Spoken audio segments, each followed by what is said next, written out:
Hey everyone, welcome back. Today's first story is about someone who thought they could rewrite reality itself. This person didn't just cheat, they tried to destroy someone's entire reputation to cover their tracks. And when the truth finally surfaced, it didn't just clear one name, it exposed exactly how deep the cheating really went. Before we dive in, I just want to say a massive thank you to everyone who's been showing up, leaving comments, and supporting the channel. Truly. It means more than you probably realize.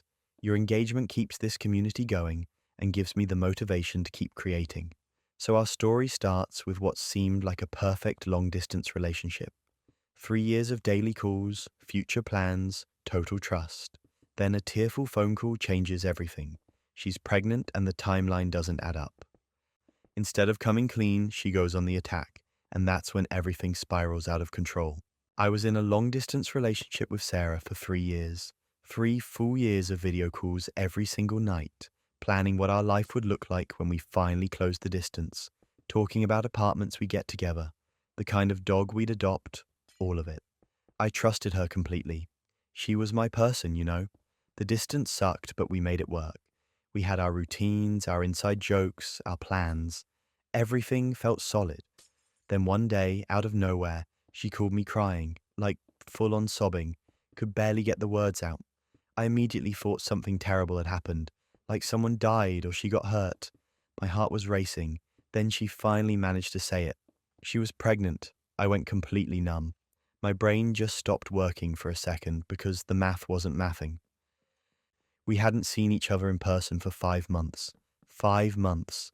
I'd been saving up for a visit. She kept saying she was too busy with work to come see me, and we'd been planning to meet up next month. So when she said she was pregnant, I didn't even know what to say at first. I tried to stay calm. I asked her as gently as I could how far along she was.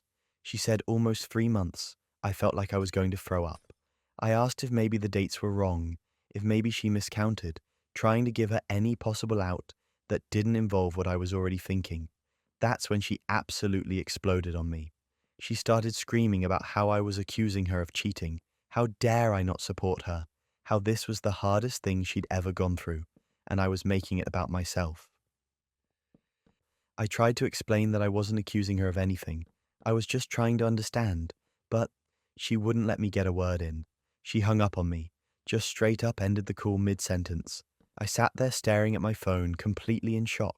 Part of me wanted to believe there was some explanation I wasn't seeing, some way this made sense. But the other part of me, the logical part, knew exactly what was happening. I just didn't want to accept it. Then came the social media posts. Oh, the social media posts. Within an hour of our phone call, Sarah had posted this long, heartbreaking story about how she was pregnant and terrified, and her boyfriend, meaning me, had abandoned her in her time of need. She painted me as this absolute monster who accused her of cheating and refused to support her or the baby. She made it sound like I'd told her to get lost and blocked her number. Her friends started commenting immediately, calling me every name in the book, saying I was trash, saying I deserved to rot, all of it. Then her family joined in, her mom, her sister, cousins I'd never even met, all of them attacking me in the comments and then coming to my own social media to leave messages. My phone was blowing up with notifications. People I didn't even know were sending me hate messages, telling me I was a deadbeat, telling me to man up. I didn't respond to any of it. Not a single comment, not a single message. I just watched it all happen, feeling like I was in some kind of nightmare. My friends were asking me what was going on, if the posts were true, and I honestly didn't even know what to tell them. I just said I needed time to figure things out. That's when I made the decision to hire a private investigator. I know that sounds extreme, but I needed to know the truth. I needed proof, one way or another. I couldn't just sit there and let her destroy my reputation based on lies, but I also couldn't defend myself without evidence. So I found a PI who specialized in this kind of thing and laid out everything I knew. It took him less than 2 weeks to get back to me with a full report, and let me tell you, it was so much worse than I'd even imagined. Sarah's best friend Jake, the guy she always told me not to worry about, because he was like a brother to her, had been living with her for the past 4 months, not staying over occasionally. Living there, full time. The PI had photos of them together, going to dinner, walking her dog, grocery shopping like a normal couple. He had receipts from restaurants, movie tickets, everything time-stamped and dated. He even found social media posts Jake had made and then deleted, photos of them together in her apartment, him cooking in her kitchen, all kinds of stuff that made it crystal clear this wasn't just a roommate situation. But that wasn't even the worst part. The PI also found out through some digging that Jake had told his own friends he and Sarah had been together for months. He'd been posting about her on a private Instagram account I'd never seen, calling her his girlfriend, talking about their future together. The timeline matched up perfectly with when Sarah had started being too busy to visit me, too tired for our usual long video calls, too stressed to make plans. I felt like I'd been punched in the stomach. 3 years of my life, and she'd been playing me the entire time, or at least for the last several months, and now she was pregnant with his kid and trying to make me look like the villain to cover up her own mess. I spent a few days just sitting with all the evidence, trying to decide what to do. Part of me wanted to just disappear, block everyone, and move on with my life. But the other part of me, the part that had been publicly dragged through the mud and called every horrible name imaginable, wanted justice. I wanted the truth out there.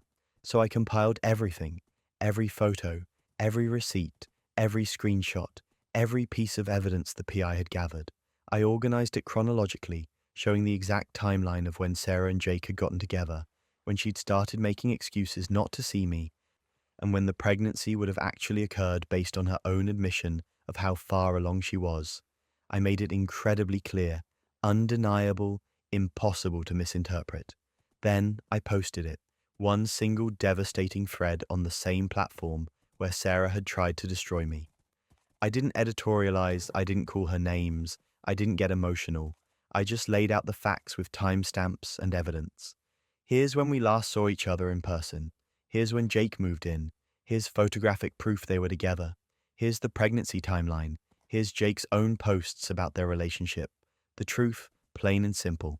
If you've made it this far into the chaos, you're as addicted to Reddit drama as I am. Make sure to subscribe and tell me where you're watching from in the comments below. Now, let's get back to how this whole thing unraveled. The response was immediate and nuclear. People who had been attacking me in Sarah's comments suddenly went silent. Then they started deleting their comments. Then they started commenting on my post, apologizing, saying they'd been lied to, asking how they could make it right.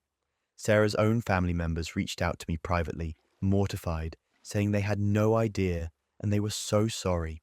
Sarah tried to do damage control. She deleted her original post, then she deleted her response to my post, then she started deleting comments on her page, then she went private, then she deactivated entirely. It was like watching someone try to put out a fire by frantically waving their arms at it. The internet doesn't forget, and screenshots live forever. Jake also disappeared from social media.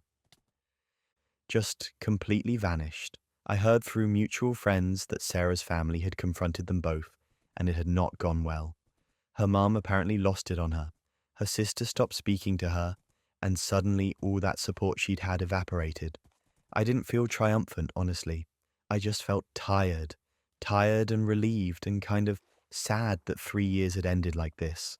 But I also felt validated, you know. I'd been called every horrible thing imaginable, had my character assassinated publicly, and now everyone knew the truth. I didn't have to defend myself anymore. The evidence did it for me. Sarah tried to reach out a few weeks later with this long apology text. Said she'd panicked, made mistakes, didn't know how to tell me the truth, all the usual excuses. I read it, didn't respond, and blocked her number. There was nothing left to say. She'd made her choices, and now she had to live with the consequences. I walked away from the whole situation free. Free from the lies, free from the relationship, free from the drama. It sucked that it happened, but at least I knew the truth. At least I had proof. At least my name was cleared. Sometimes people really do dig their own graves, and then act shocked when they fall in. But Sarah wasn't the only one hiding a disturbing double life. Wait until you hear what this next person's so-called angelic boyfriend was really doing behind closed doors. So let me tell you about Mark. Everyone loved Mark, and I mean everyone. This man volunteered at homeless shelters every Saturday morning without fail. He helped elderly neighbors carry their groceries. He fostered rescue dogs. He donated to charity. He remembered birthdays. He was the kind of guy who would stop his car to help someone change a tire in the rain. My friends adored him. My parents thought I'd hit the jackpot. Even my normally skeptical brother said Mark was one of the good ones. We'd been together for 2 years, and honestly, I felt like the luckiest person alive. Mark was gentle, patient, thoughtful. He never raised his voice. He listened when I talked about my day. He cooked dinner when I worked late. He left little notes around the apartment telling me he loved me. On paper, he was perfect. In practice, he seemed perfect too. There were no red flags, no gut feelings, no weird moments that made me question anything. Just 2 years of what felt like a genuinely healthy, loving relationship with someone who seemed almost too good to be true. One Tuesday night, my laptop decided to update at the worst possible time. I had a work presentation due the next morning, and my computer chose that exact moment to spend 45 minutes installing updates. Mark was in the shower, and his laptop was sitting on the coffee table. He'd told me 100 times I could use it whenever I needed. We didn't have that weird territorial thing about devices, so I grabbed it, opened it up, and logged into my email to finish the presentation. That's when the notification popped up in the corner of the screen. A message from someone named Dark Prince 88. The preview said something about meeting up later that week. I stared at it for a second. Dark Prince 88. What kind of username was that? Mark's friends all had normal names. This felt off. I know I shouldn't have clicked it. I know that's a violation of privacy. But something in my gut twisted, and before I could stop myself, I opened the message. What I found made my stomach turn so violently, I thought I might actually throw up right there on the couch. It wasn't just one conversation. It was an entire forum, a community. And Mark wasn't just a member, he was active, really active. There were threads upon threads of discussions about manipulating vulnerable people, strategies for identifying targets, techniques for building trust and then exploiting it. I scrolled through messages with my hands shaking, feeling colder with every word I read. This wasn't some edgy joke forum. This wasn't dark humor. This was real, calculated, methodical. Then I found the catfishing operation. Multiple fake profiles, different names, different photos, different entire personalities that Mark had constructed. He was talking to women, sometimes 5 or 6 at a time, building elaborate emotional relationships with them under false identities. Some of the conversations went back years. He had spreadsheets, actual spreadsheets, tracking which woman he'd told which story to, what their vulnerabilities were, how much money he'd gotten from each one. I sat there staring at the screen, feeling like the floor had disappeared beneath me. The shower was still running. Mark was humming, like everything was normal, like he wasn't living this grotesque double life, like the man I'd spent 2 years loving wasn't actively destroying other people's lives for entertainment and profit. My hands were shaking so badly I could barely control the mouse, but I started taking screenshots. Everything, every conversation, every profile, every financial transaction I could find. I created a folder on my cloud storage and uploaded it all. I didn't know what I was going to do with it yet, but I knew I needed evidence. I needed proof that this was real, that I wasn't losing my mind. The shower turned off. I closed everything, opened a random news website, and tried to look normal. Mark came out in sweatpants and a t-shirt, smiled at me, kissed the top of my head, and asked how the presentation was going. I said fine. My voice sounded weird even to me, but he didn't seem to notice. He made us tea. We watched a cooking show. He fell asleep with his head on my shoulder, and the entire time, all I could think about was the words I'd read, the women he was manipulating, the absolute stranger sitting next to me wearing my boyfriend's face. I didn't sleep that night. I waited until Mark left for work the next morning. Then I spent the entire day going through everything I'd saved. I made lists, I cross-referenced usernames, I found social media profiles for some of the women he was catfishing. Real women. Real people who had no idea the person they were talking to didn't exist. And here's where it gets absurd. One of them lived in our city. Same city. He was catfishing someone who lived 20 minutes away, while maintaining this perfect boyfriend persona with me. The compartmentalization was almost impressive in how disturbing it was. I knew I had to do something, but I also knew that if I confronted Mark directly, he'd deny everything. He'd manipulate me the same way he manipulated everyone else. So I did something I never thought I'd be capable of. I started reaching out to the women. I created a throwaway email account and sent messages to every woman I could identify, attaching screenshots and explaining who I was.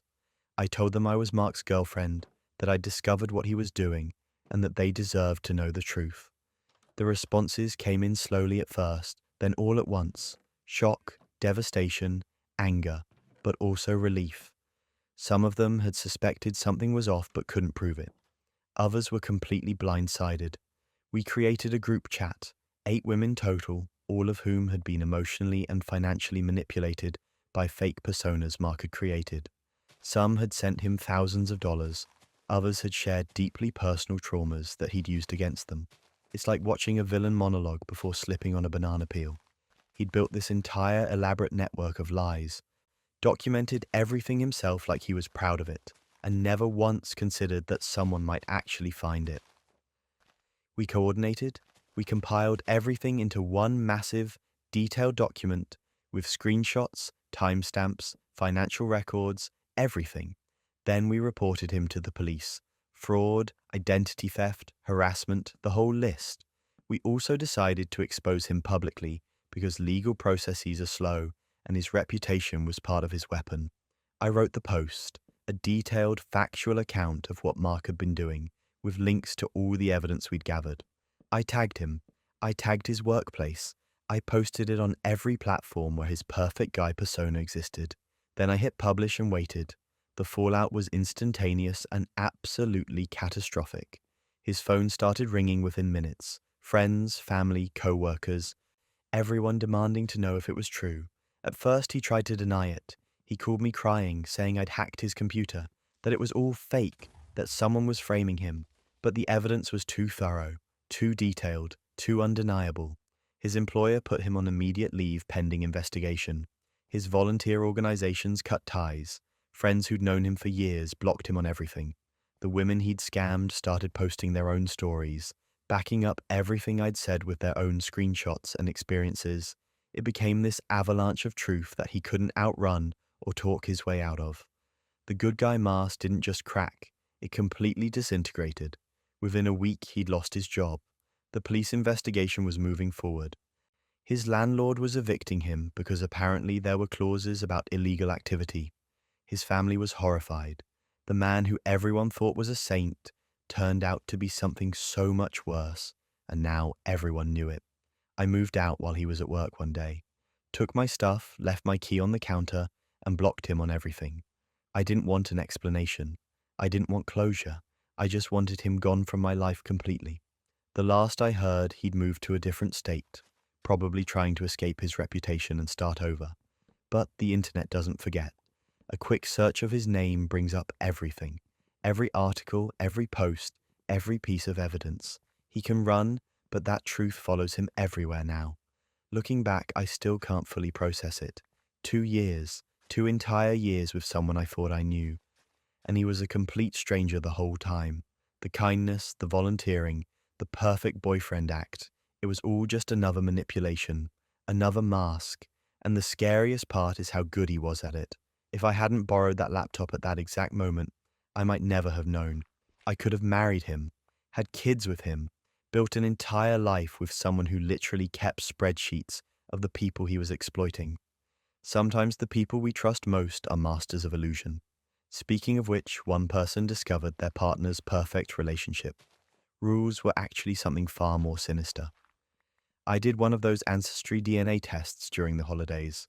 You know the kind, the ones that promise to tell you where your ancestors came from, what percentage Irish or Italian or whatever you are.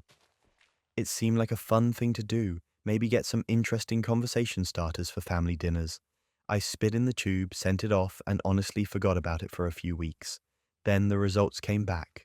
I logged in expecting to see a pie chart of European countries and maybe some distant cousins I'd never meet.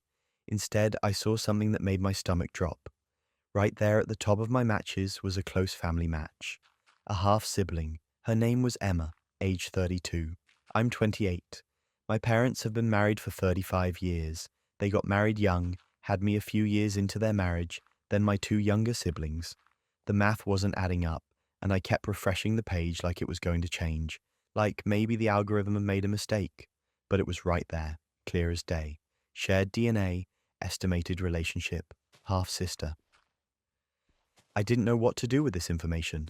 Do I tell my parents? Do I reach out to this Emma person first? Do I pretend I never saw it and delete my account? I spent 3 days just sitting on this bomb, feeling like my entire understanding of my family was crumbling. Finally, I decided I had to talk to my dad. I couldn't go to my mum with this, not without knowing what was actually going on. So I asked him if we could talk privately, said I needed to discuss something important. We went out to his garage where he likes to work on his projects, and I just showed him my phone, pulled up the DNA results and watched his face. He went completely pale, like all the color just drained out of him in seconds. He sat down on his workbench stool and put his head in his hands. I didn't even have to ask the question. His reaction told me everything. After a long silence, he finally started talking. He told me that before I was born, right after he and my mum got married, they went through a really rough patch. They'd almost separated. During that time, he had a brief affair with a woman he worked with. It only lasted a few weeks before he ended it and committed to making his marriage work. He and my mum got back together, worked through their issues, and then I came along a couple years later. He said he never knew the woman got pregnant. She never told him. She'd moved away for a different job shortly after their affair ended, and he never heard from her again. He assumed that chapter of his life was closed, a mistake he'd made and learned from. He had no idea there was a child. I just stood there trying to process this. My dad, who I'd always seen as this solid, dependable guy, had a whole secret from before I was even born, and now that secret had a name and an age and a DNA match. Here's where it gets absurd. My mom walked into the garage right as my dad was explaining all of this. She'd come looking for us to ask about dinner plans and overheard the last part of his confession, the part about the affair and the child he never knew existed. The explosion that followed was unlike anything I'd ever witnessed.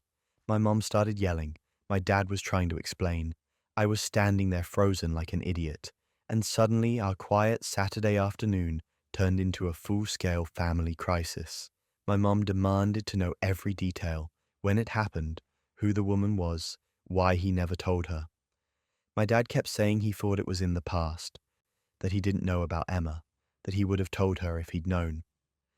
My younger siblings heard the shouting and came to see what was happening, so then I had to explain to them, while our parents were still arguing, that we apparently had a half-sister none of us knew about. The looks on their faces mirrored exactly how I'd felt when I first saw those DNA results. Complete shock and confusion. Family dinners became war zones after that. My mum was devastated, felt betrayed even though the affair had happened decades ago. She kept saying it didn't matter when it happened, he should have told her. My dad kept apologizing but also defending himself, saying he genuinely didn't know about Emma. My siblings were furious at Dad for keeping secrets and furious at me for doing the DNA test in the first place. Like somehow this was my fault for uncovering it. Then Emma reached out. She sent me a message through the DNA website saying she'd always known she was the result of an affair, that her mom had told her the basics but never gave her much information about her biological father. When she saw my match pop up, she'd done the math and realized I was her half-brother. She said she understood if I didn't want contact, but she'd always wondered about her dad's side of the family. I read that message about 50 times. This woman was completely innocent in all of this. She didn't ask to be born from an affair, didn't ask for her mum to keep her existence a secret. She was just a person who wanted to know where she came from, who her family was, and now she was caught in the middle of our family's implosion. My mum didn't want me to meet her. She said it would be a betrayal, that it would validate my dad's affair, all this stuff that didn't really make sense but came from a place of real pain. My siblings were split. One thought I should meet Emma because it wasn't her fault. The other thought I should stay out of it entirely and let the whole thing blow over. But that wasn't even the worst part. My dad wanted to meet her too, and my mum completely lost it when he said that. She accused him of wanting to play happy family with his affair child, of choosing Emma over the family he'd built with her. It got ugly fast. Things were said that couldn't be unsaid, and the foundation of my parents' marriage just cracked wide open. I decided to meet Emma anyway. I figured I was already in the middle of this disaster. Might as well get the full picture. We met at a coffee shop halfway between our cities, and you know what? She was wonderful, Smart, funny, kind, looked weirdly like my dad in ways that were undeniable. We talked for 3 hours about our lives, our interests, our completely different childhoods. She told me her mom had passed away 2 years ago, which was part of why she decided to do the DNA test. She was alone in the world and wanted to find biological family. She wasn't trying to blow up anyone's life. She just wanted connection. I felt terrible for her, for the position she was in through no fault of her own. I introduced her to my siblings eventually. That went about as well as you'd expect, awkward and tense, but not hostile. My dad met her separately, and apparently that meeting involved a lot of crying on both sides. My mum refused to meet her, said she couldn't handle it. Then came the breaking point. My parents separated. Not officially divorced, but my dad moved into an apartment, and my mum stayed in the house. 35 years of marriage fractured because of one DNA test that revealed one secret. My mum said she couldn't trust him anymore, that if he'd hidden this, what else had he hidden? My dad said he couldn't live with the constant anger and resentment, that he'd apologized 1,000 times, but it would never be enough. Holidays became a logistical nightmare. Do we split time between parents? Do we invite Emma? Do we pretend everything's normal? There's no good answer. Last Thanksgiving, I had 3 separate dinners, one with my mom and one sibling, one with my dad and my other sibling, and one with Emma because she had nowhere else to go. The family I grew up with, the one that felt stable and normal and boring in the best way, doesn't exist anymore. It's been replaced by this fractured, complicated thing where everyone's navigating hurt feelings and divided loyalties, and the reality that our family tree has more branches than we thought. Emma and I have gotten close. She's my sister, and I'm glad I know her. But I also can't ignore the fact that her existence, or rather the revelation of it, destroyed my parents' marriage and changed everything about how my family functions. One DNA test, meant to be a fun holiday activity, detonated 35 years of what I thought was truth. You almost have to admire how one spit sample can undo decades of careful secret keeping. Family secrets have a way of detonating everything. But what happens when your partner creates elaborate rules just to hide their real intentions?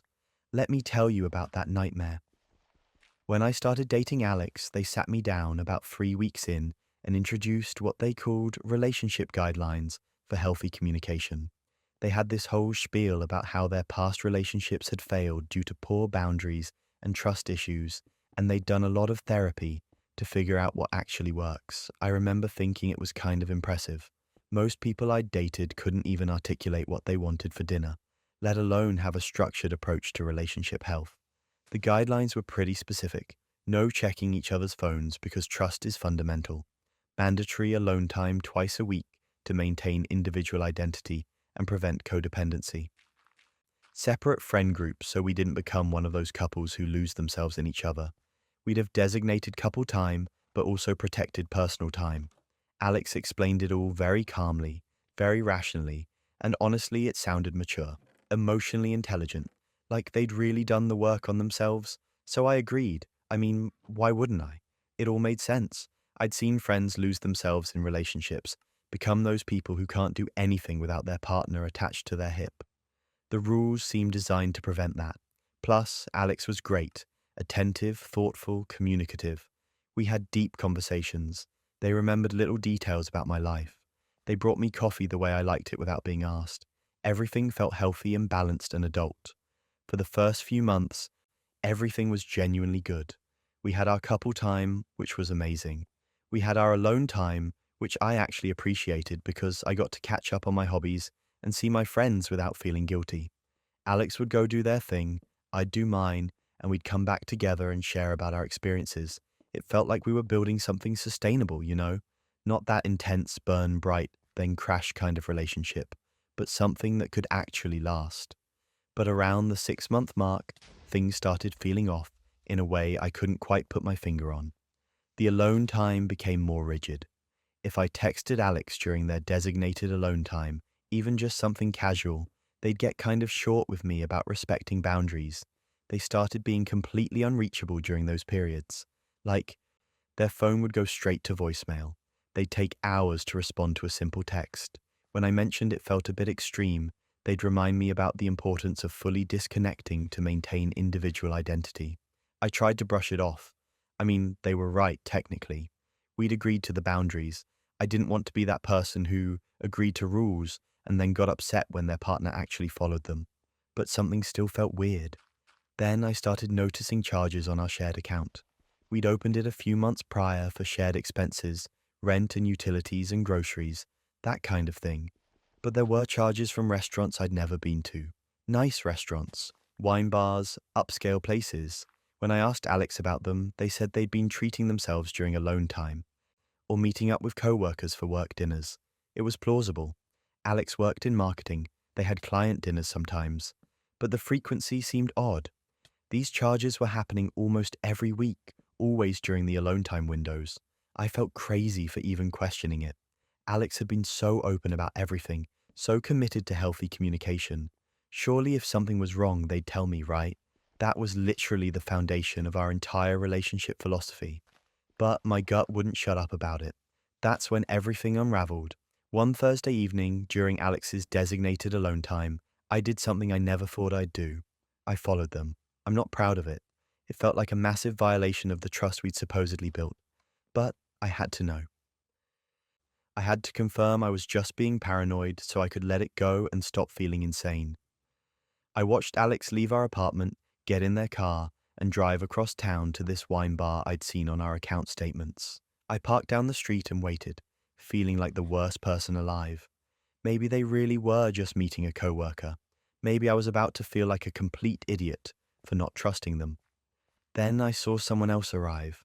They walked up to Alex outside the bar, and Alex's entire face lit up in a way I'd seen before, the way they looked at me when we first started dating. They hugged. Not a friend hug, not a coworker hug. They went inside together and sat at a corner table, close, intimate, the kind of body language that tells you everything you need to know.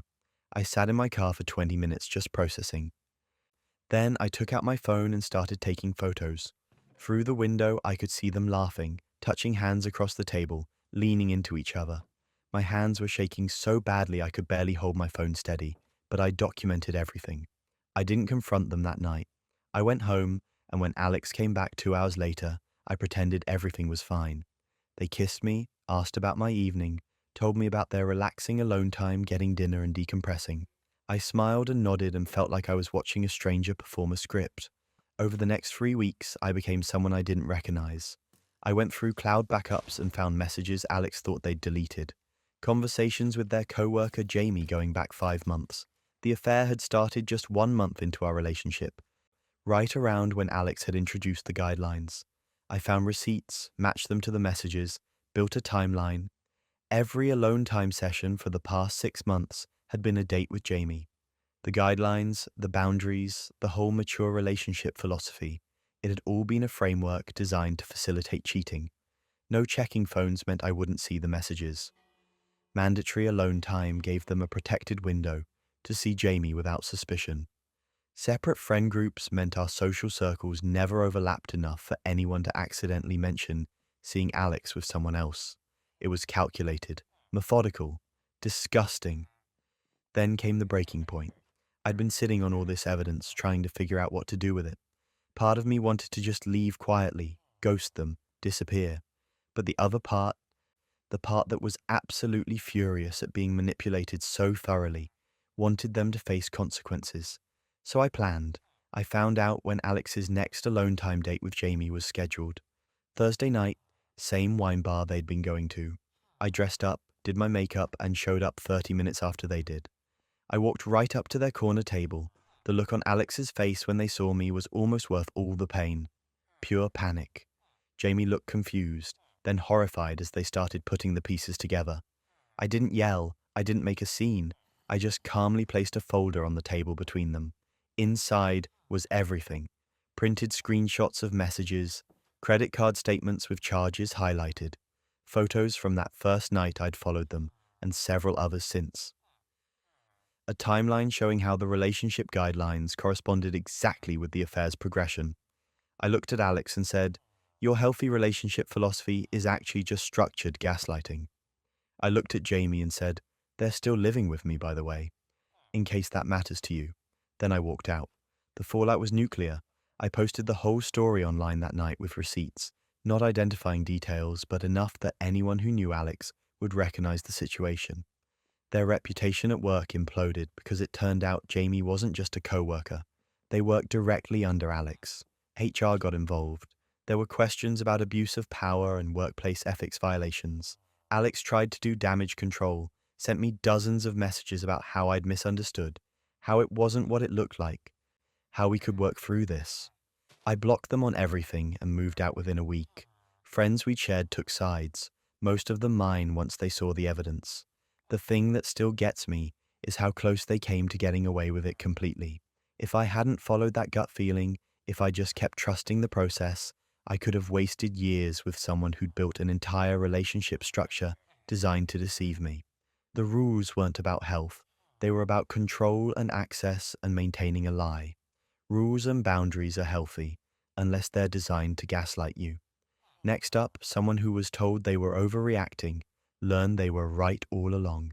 It started with a single photo slipped under my apartment door. Just a regular photo, printed on standard printer paper, showing me at the grocery store picking out avocados. I was wearing the same outfit I'd had on 2 days earlier. No note, no explanation, nothing.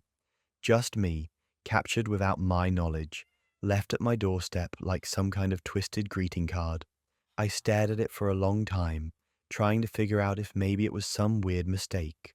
Maybe someone dropped it by accident. Maybe it was meant for a different apartment. But deep down, I knew. Someone had taken this photo of me. Someone had printed it out. Someone had walked up to my door and slid it underneath. The thought made my skin crawl. I told myself not to panic. It was one photo. Weird, yes. Creepy, absolutely. But maybe it was a one-time thing. Maybe it wouldn't happen again. I threw it away and tried to forget about it. 3 days later, there was another one. This time it was me at the gym, mid-workout on the treadmill. Same deal, just the photo, no note, slipped under my door while I was at work. Then 2 days after that, another one. Me walking my dog in the park near my building.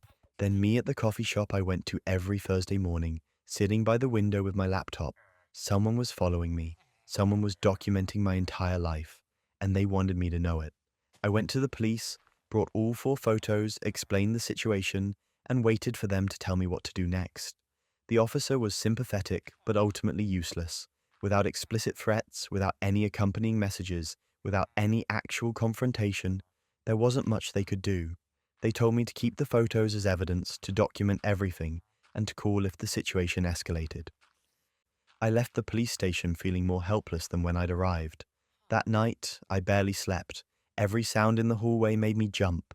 I kept imagining someone standing outside my door, watching, waiting, deciding which photo to leave next. The violation of it was suffocating. This person knew where I lived. They knew my routines. They had access to me in ways I couldn't control or prevent. So I decided to take matters into my own hands. If the police weren't going to help me until something worse happened, I'd figure out who was doing this myself. I ordered a doorbell camera and installed it the day it arrived. I also got a small camera to keep in my bag, pointed outward when I went places. I started varying my routines, taking different routes to work, going to different grocery stores, skipping my usual coffee shop some days, and going at random times on others. And I started really looking at the photos, not just at myself in them, but at everything else.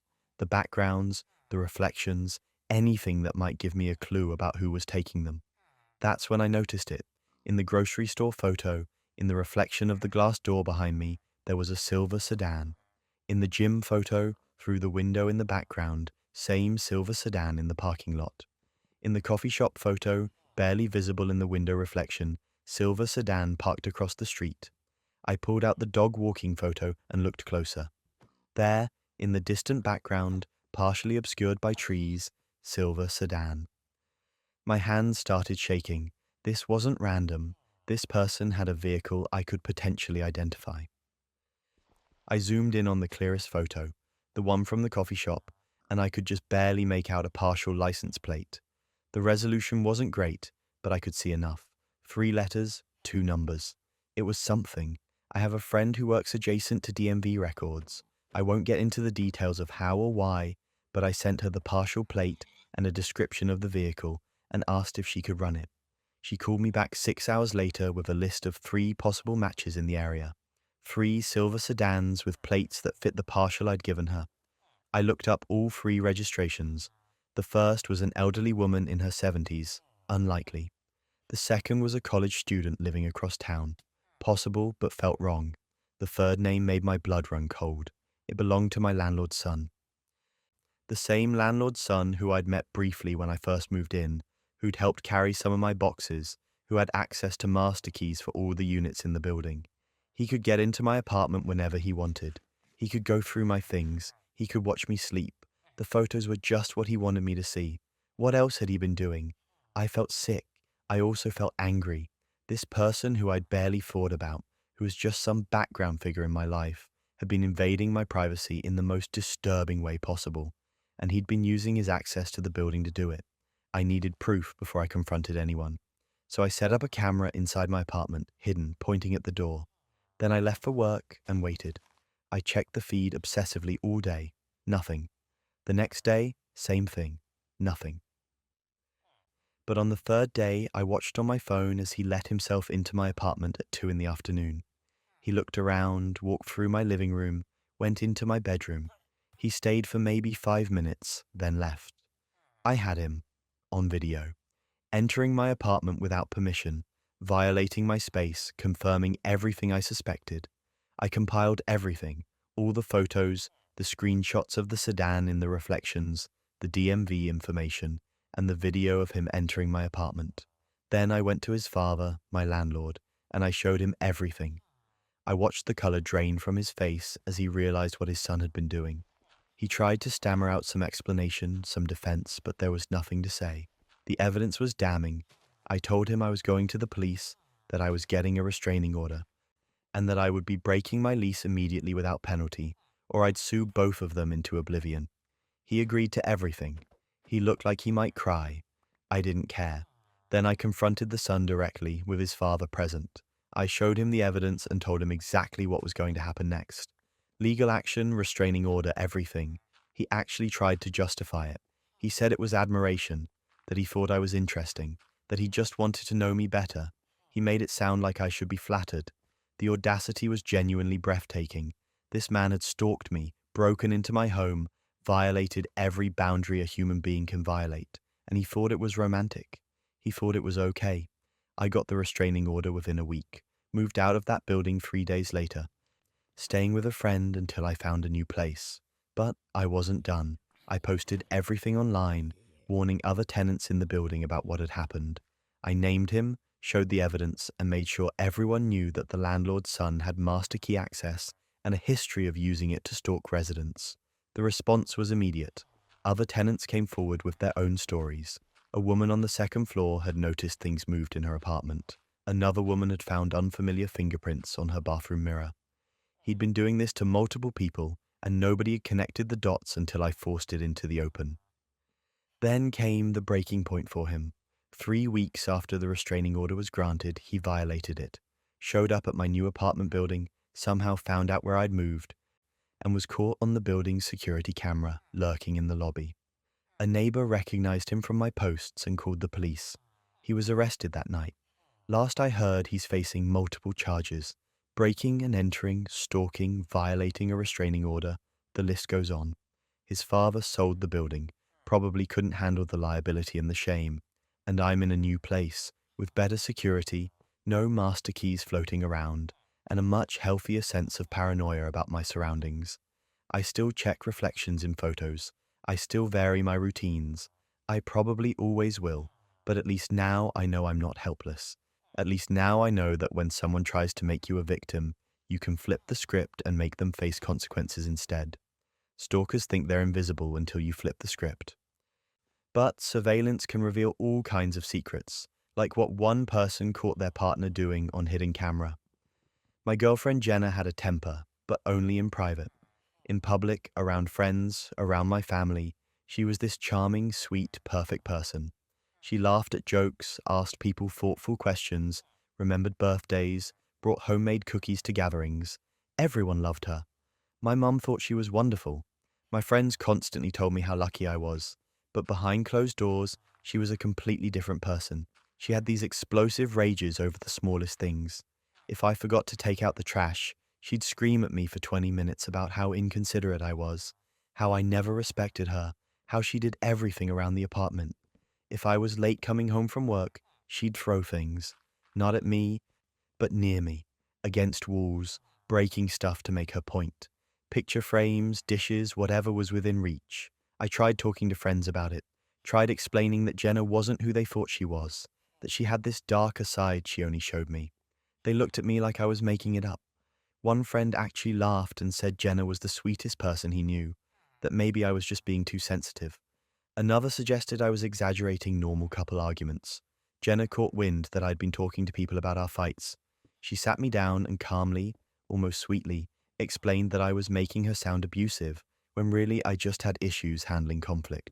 She said I needed to stop telling people our private business and making her look bad. She said it so reasonably, so gently, that I actually started questioning myself. Maybe I was overreacting. Maybe this was just normal relationship stuff and I couldn't handle it. That's gaslighting at its finest, right? Convince someone their reality isn't real, that their feelings aren't valid, that they're the problem. It went on like this for almost a year. Private explosions followed by public perfection. She'd destroy something of mine during a rage, then show up to game night acting like nothing happened, laughing and charming everyone while I sat there, knowing what she was really like. And if I seemed off, if I wasn't matching her energy, she'd ask in front of everyone if I was okay, with this concerned look on her face that made me seem like the one with the problem. I started to feel crazy, like maybe I was imagining how bad it was. Maybe I was too sensitive. Maybe I was the toxic one for not just letting things go. But then she'd explode again, and I'd remember that no, this wasn't normal. This wasn't okay. That's when I decided to document it. I looked up the laws in my state, confirmed that it was legal to record in your own home as long as you notify the other person, which I did. I told Jenna I was setting up security cameras in our shared apartment for safety reasons. She didn't object. I don't think she actually believed I'd go through with it. Or maybe she thought she could control herself knowing cameras were there. I set up 3 cameras, one in the living room, one in the kitchen, one in the hallway. All visible, not hidden. And then I waited. It took 2 weeks. 2 weeks of relative calm where I started to wonder if maybe the cameras had actually fixed the problem. If knowing she was being recorded would keep her temper in check. Then one night, I forgot to wash the dishes after dinner. I'd had a brutal day at work, came home exhausted, ate, and just crashed on the couch. Completely forgot about the sink full of plates and pans. Jenna came home from her evening yoga class, saw the kitchen, and lost it. Started off yelling about how she always had to clean up after me, how I was a slob, how she couldn't believe I was this inconsiderate. I apologized, said I'd wash them right away, but she was already past the point of listening. She started throwing plates, grabbed them from the sink and smashed them on the floor, screaming about how, if I wasn't going to wash them, there was no point in having them. I backed away, told her to calm down, which obviously made it worse. She picked up a coffee mug, my favorite one my sister had given me, and threw it at the wall behind me. It shattered everywhere. Then she turned on me, got right in my face, and started screaming threats. Said if I didn't get my act together, she'd make my life hell. Said she'd tell everyone I was abusive, that I hit her, that she'd ruin my reputation the same way I was ruining hers by being such a terrible boyfriend. The whole time I just stood there, not responding, letting her rage run its course while very aware that all 3 cameras were recording every second. After about 15 minutes, she exhausted herself, stormed into the bedroom, and slammed the door. I cleaned up the broken dishes in silence, went to my computer, and downloaded all the footage from the cameras. The next morning, after she'd calmed down and was acting like nothing happened, I showed her the footage, just pulled it up on my laptop while we were having coffee, and pressed play. Her face when she saw herself on screen, screaming and throwing things, was something I'll never forget. First confusion, then recognition, then panic. She went completely silent, just watched herself rage for about 30 seconds before trying to grab my laptop. I pulled it away, told her I'd already backed everything up to the cloud, that deleting it from my computer wouldn't do anything. She sat back down, her face pale, and asked me what I was going to do with it. I told her I was going to show it to the friends who called me a liar, the ones who said I was exaggerating, the ones who thought Jenna was this perfect person and I was just being dramatic. She started crying, begging me not to, saying it would ruin everything, that people would misunderstand, that it looked worse than it was. I just looked at her and said it looked exactly like what it was: abuse, gaslighting, manipulation, all the things she'd spent months convincing everyone I was making up. I sent the footage to 3 friends, the ones who'd been most vocal about me overreacting, the ones who'd made me feel crazy for trying to talk about what was happening. I didn't editorialize it, didn't add commentary, just sent the video with a message saying this was what I'd been trying to tell them about. The responses came within hours: shock, apologies, horror at what they'd witnessed. One friend called me immediately asking if I was safe, if I needed help getting out. The friend who'd laughed at me sent a long text apologizing for not believing me, saying he felt terrible for dismissing what I was going through. Then I packed my things, took everything that mattered to me, loaded it into my car, and left while Jenna was at work. I left my key on the counter, sent her a text saying I was done and not to contact me, and blocked her number. Her reputation among our friend circle evaporated almost overnight. People started questioning everything they thought they knew about her. The sweet, charming act didn't work anymore because they'd seen the real her, the version she'd kept hidden so carefully. Mutual friends started distancing themselves. Invitations stopped coming. The perfect image she'd maintained for so long just crumbled. She tried to do damage control, created a narrative about how I'd betrayed her privacy, how recording her without consent was manipulative, conveniently forgetting that I had notified her about the cameras and she'd said nothing. But it didn't stick. The video was too damning, too clear. You can't gaslight people when they've seen the evidence with their own eyes. She texted me constantly for months. Apologies, explanations, promises to change, therapy offers, everything. I never responded. Not once. There was nothing she could say that would undo a year of abuse and gaslighting. Nothing that would make me trust her again. I just deleted each message as it came and moved on with my life. Looking back, I'm grateful I documented it, not just because it validated my experience to other people, but because it validated it to myself. I had proof that I wasn't crazy, wasn't overreacting, wasn't too sensitive. I had concrete evidence that what I experienced was real and wrong. Video evidence has a way of silencing gaslighters, but sometimes the evidence comes from the most unexpected sources, like a random message that destroys everything. 3 months before my wedding, I got a Facebook message from someone named Rachel. The preview just said, "I think we need to talk about Tom." My first thought was that it was spam or some weird scam. I almost deleted it without opening, but something made me click. The message was long. Rachel said she'd been dating my fiancé Tom for 8 months. She included photos of them together at restaurants, at what looked like a weekend trip to the mountains, sitting on a couch that wasn't mine but looked lived in and comfortable. Recent photos where Tom was wearing the watch I'd given him for his birthday 2 months ago. My hands started shaking so badly I almost dropped my phone. This had to be fake, some kind of cruel joke or mistaken identity. Tom and I had been together for 4 years. We were getting married in 3 months.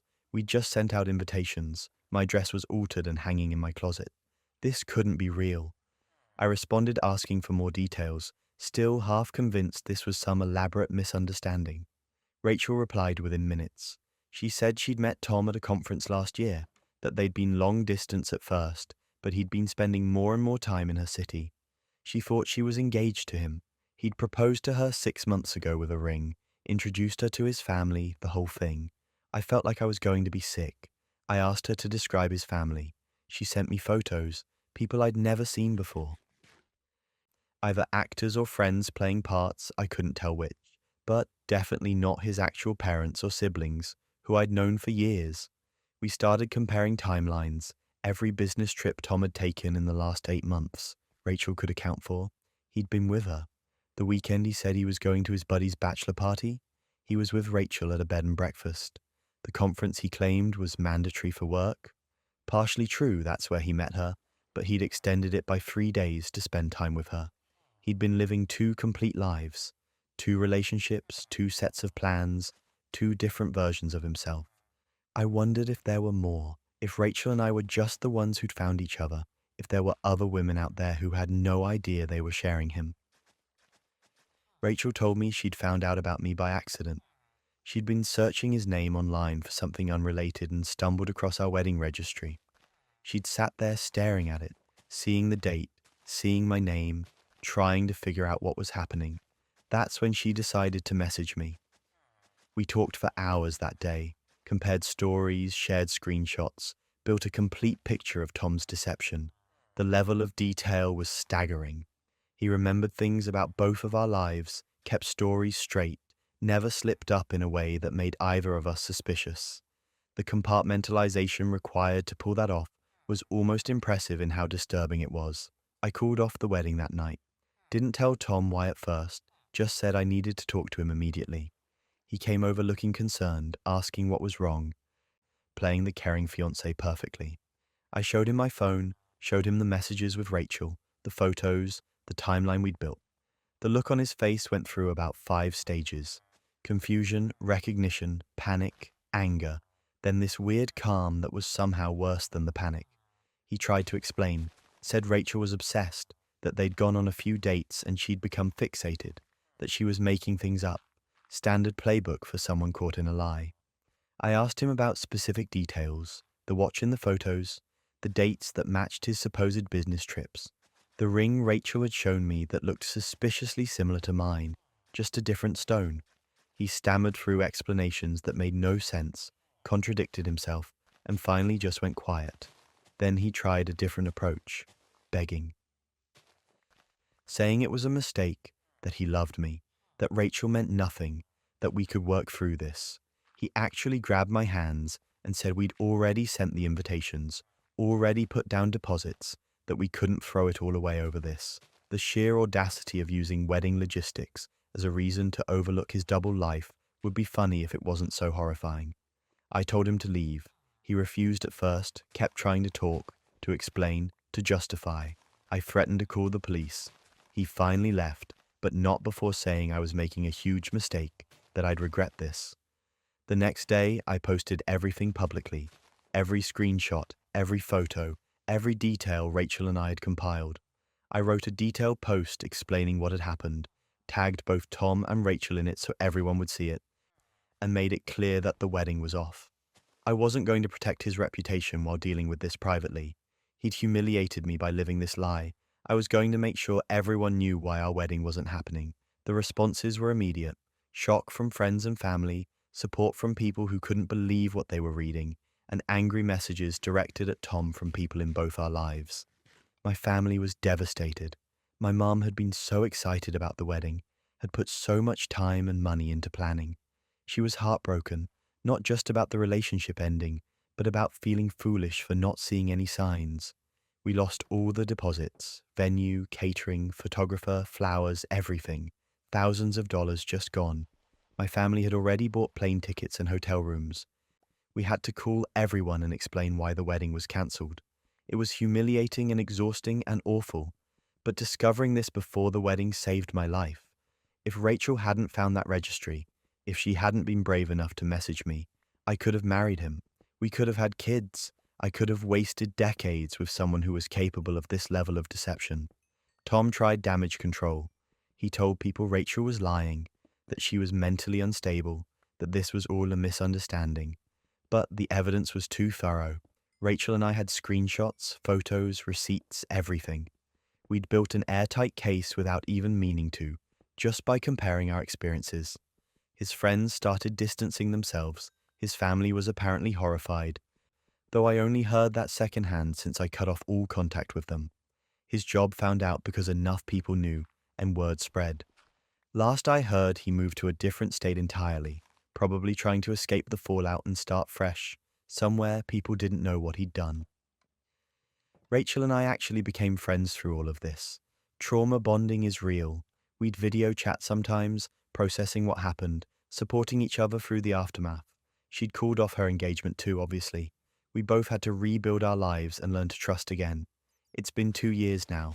I'm in a new relationship with someone who actually values honesty. Rachel is doing well, focusing on her career and herself, and Tom is somewhere else, presumably being someone else's problem. The weird thing is, I'm almost grateful it happened when it did. 3 months before the wedding instead of 3 months after.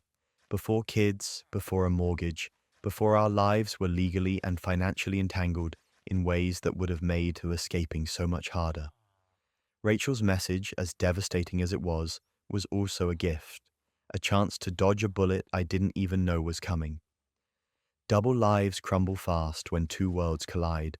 But what about someone who swore loyalty while sneaking around at midnight? That story gets darker. My husband Jake worked late frequently, or so he said. 3, sometimes 4 nights a week, he'd text me around 8 or 9 saying he had to stay at the office to finish a project, meet a deadline, help a colleague with something urgent. It had been going on for about 6 months, and at first I didn't question it. Jake had always been dedicated to his career, always stayed late when things got busy. It seemed normal. But then I started noticing things that didn't add up. He'd come home past midnight smelling like perfume. Not his cologne, not anything from our house, but distinctly floral, expensive perfume. When I asked about it, he'd say it was from a female coworker who hugged him goodbye, or that he'd walked past someone in the elevator. Always a reasonable explanation, always delivered with this casual confidence that made me feel silly for asking. My gut screamed lies, but I had no proof. Just this growing sense that something was wrong, that the man I'd married was hiding something. I tried to ignore it, tried to focus on the parts of our relationship that still felt solid, but the feeling wouldn't go away. One Thursday night, Jake texted his usual message about working late. I texted back saying no problem, that I'd see him when he got home. Then I turned off all the lights in our bedroom, got into bed fully clothed, and waited. I set an alarm on my phone for 11:30, put it on silent, and forced myself to stay awake. At 11:47, I heard our bedroom door open quietly. Through barely open eyes, I watched Jake's silhouette move around the room. He changed clothes, put on different shoes, grabbed his wallet and keys. Then he left, closing the door so carefully it barely made a sound. I waited until I heard the garage door close. Then I got up, grabbed my own keys, and followed him. My heart was pounding so hard I could barely think straight, but I kept a safe distance, stayed a few cars back, followed him through streets I knew by heart. He drove downtown to a hotel, not a cheap one either, one of those boutique places with a nice lobby and valet parking. I parked across the street and watched as Jake got out of his car, straightened his shirt, and walked inside like he'd done it 100 times before. I grabbed my phone and followed, staying far enough back that he wouldn't notice me. The lobby was dimly lit, designed for ambiance and discretion. And there, standing near the elevator, was a woman. Blonde, wearing a dress that was too nice for a Thursday night, clearly waiting for someone. Jake walked right up to her. She smiled, touched his arm, and then they kissed. Not a friendly kiss, not a professional greeting, but the kind of kiss that makes it very clear what's happening. They were intimate, comfortable with each other, like they'd done this many times before. I took out my phone and started photographing everything. The kiss, them getting into the elevator together, Jake's hand on her lower back. My hands were shaking so badly I wasn't sure the photos would even be clear, but I kept taking them anyway. Then I went back to my car and drove home. I got there before Jake did, changed back into pajamas, and got into bed. When he came home around 2 in the morning, I pretended to be asleep. I felt him get into bed next to me, smelling like that same perfume, and I had to use every ounce of self-control not to confront him right then. But I knew confronting him without solid evidence would go nowhere. He'd deny it, gaslight me, make me feel crazy for accusing him. So instead, I started gathering everything I could find. I went through our phone plan and recovered deleted texts. Hundreds of messages between Jake and someone named Melissa, going back 8 months, plans to meet, romantic messages, discussions about hotels and timing, and how to keep things secret. I pulled credit card statements and found hotel charges, restaurant bills for 2, purchases from jewelry stores I'd never received anything from. I documented everything, created folders, took screenshots, printed copies. For 2 weeks, I lived this double life where I pretended everything was normal while secretly building a case against my own husband. And here's where it gets absurd. Our anniversary was coming up. 10 years of marriage. Jake actually suggested we go out to dinner, somewhere nice to celebrate. He said it with a straight face, like he wasn't actively cheating on me, like those 10 years meant something to him. I agreed. Made a reservation at the restaurant where we'd had our rehearsal dinner, this upscale Italian place we both loved. I also hired a divorce lawyer and had papers drawn up. Then I put together a folder containing every piece of evidence I'd collected. Photos, texts, credit card statements, everything. The night of our anniversary, I got dressed up, did my hair and makeup, wore a nice dress, played the part. Jake seemed happy, probably relieved that I wasn't suspicious, that he'd gotten away with it for so long. We ordered appetizers, made small talk, acted like a normal couple celebrating a milestone. Then the entrees arrived and I pulled out the folder, slid it across the table to him and told him to open it. He looked confused, probably thought it was some kind of anniversary surprise. He opened it, and I watched the color drain from his face as he saw the first photo. Him kissing Melissa in the hotel lobby. He started to say something, but I held up my hand, told him to keep looking.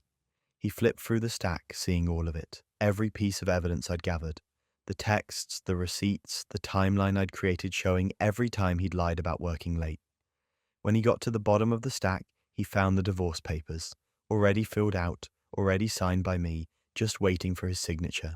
His face went completely white. He looked up at me, stammered something about how this wasn't what it looked like, how he could explain. I just smiled, stood up, and said happy anniversary. Then I walked out. The tables around us had gone quiet. People had noticed something was happening, had seen Jake's reaction.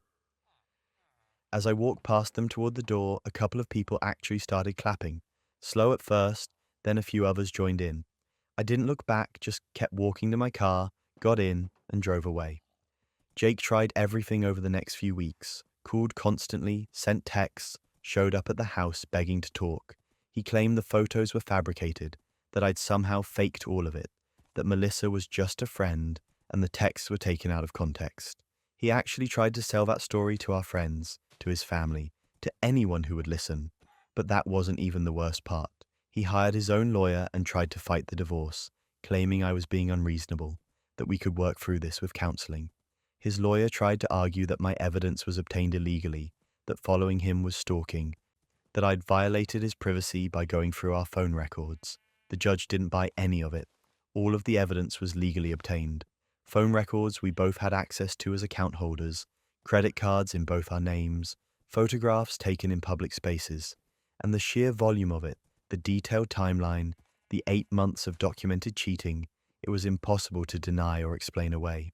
The divorce was finalized in 4 months. I kept the house, got a favorable settlement, walked away from 10 years of marriage with my dignity intact, and proof that I wasn't the crazy one.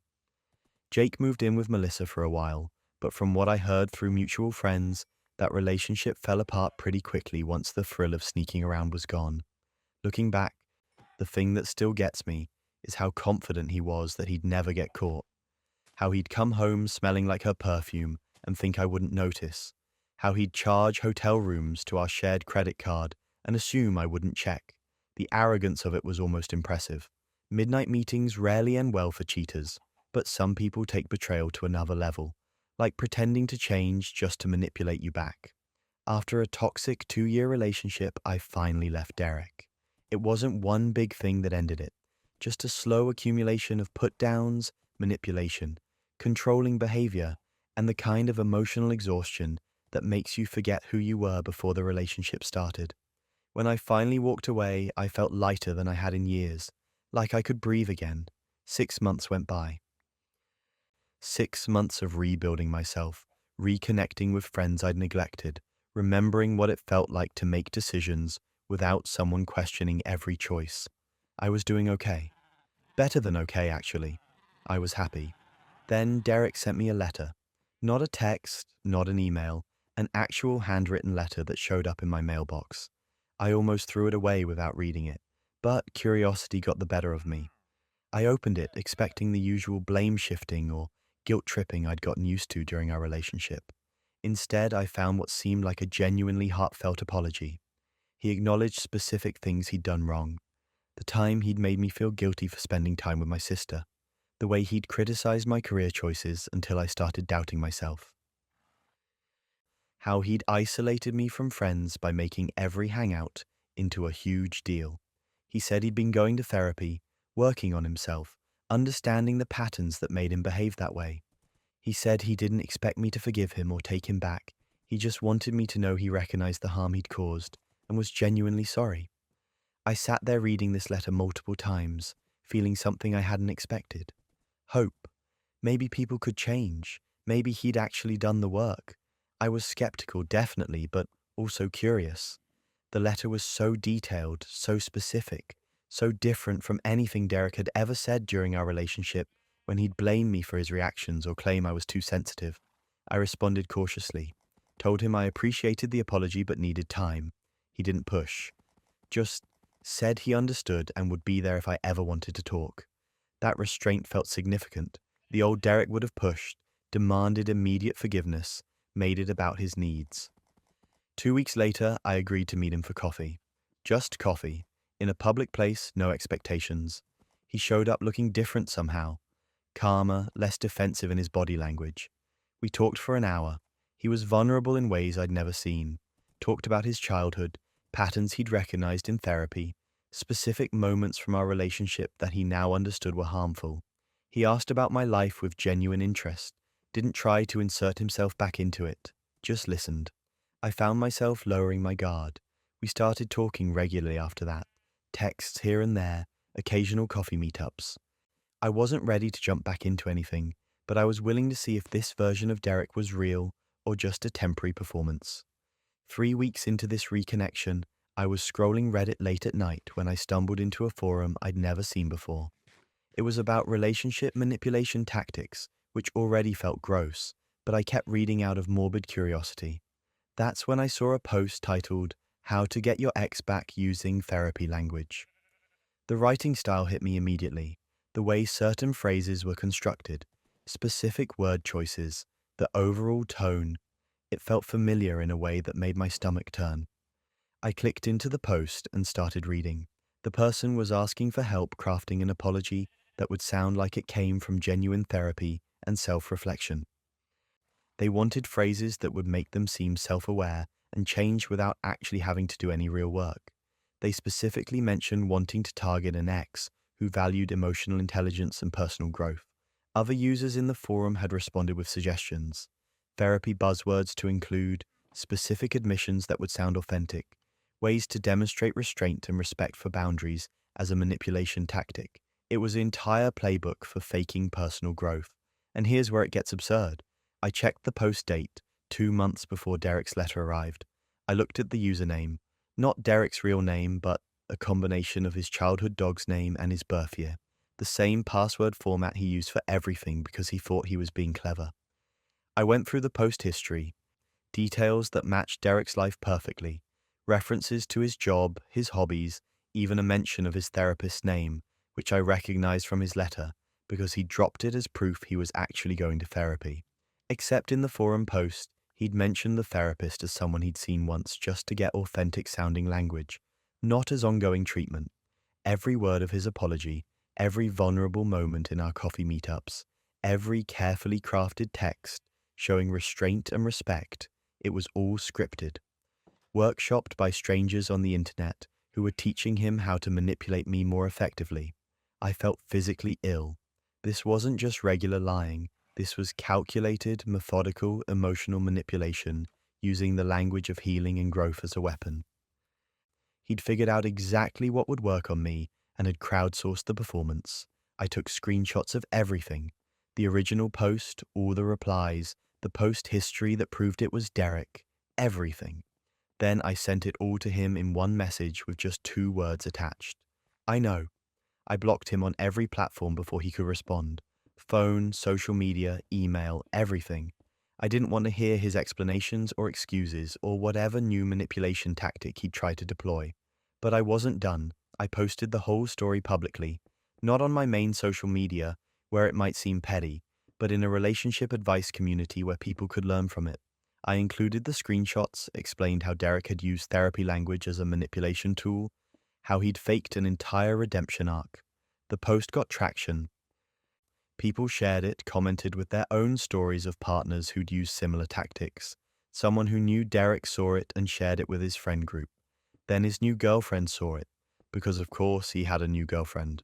Of course he was probably running the same playbook on her that he'd been running on me. His friends started asking questions. His girlfriend confronted him. I know this because a few people reached out to tell me what was happening. how his carefully constructed image was falling apart. His fake apology, his pretend growth, his calculated manipulation became his permanent reputation among everyone who mattered. He tried making new accounts to message me, to explain, to claim it was all a misunderstanding. I blocked each one without reading past the first line. There was nothing he could say. The evidence was complete and damning. The thing that still gets me is how close I came to falling for it. If I hadn't randomly stumbled on that forum post, I might have slowly let him back into my life. Might have trusted this performance of change. Might have ended up in the same toxic cycle with someone who'd just gotten better at hiding it. Never trust a perfectly scripted apology. Real growth is messy and imperfect and doesn't follow a formula. Real change takes time and shows up in actions over months and years, not in one well-crafted letter written by committee. Sometimes the deepest betrayals come from family, like when someone's mum hid a past that changed everything. I was helping my mum digitize old family photos one Saturday afternoon. She'd been talking about preserving memories for years, worried that the physical albums were deteriorating, that we'd lose all these moments if we didn't get them onto a computer. So I'd volunteered to help, figured it would be a nice bonding activity. Maybe hear some stories about relatives I'd never met. We were going through boxes in the attic, pulling out albums and loose photos, scanning them one by one. Most of it was exactly what you'd expect. Baby pictures, birthday parties, vacations, graduations. My mum would point at people and tell me who they were, how they were related, little anecdotes about the moments captured in the photos. Then I pulled out an album from the bottom of one of the boxes. White leather, a bit worn, clearly old. I opened it expecting more family photos, maybe my grandparents' wedding or something. Instead, I found wedding photos of my mum, in a wedding dress, standing next to a man I'd never seen before. The groom wasn't my dad. I stared at the photos for a long moment, trying to make sense of what I was seeing. My mum looked young, maybe early 20s. The photos were dated, had that quality that pictures from the 80s have, but the man standing next to her, holding her hand, kissing her, cutting a cake with her, was a complete stranger.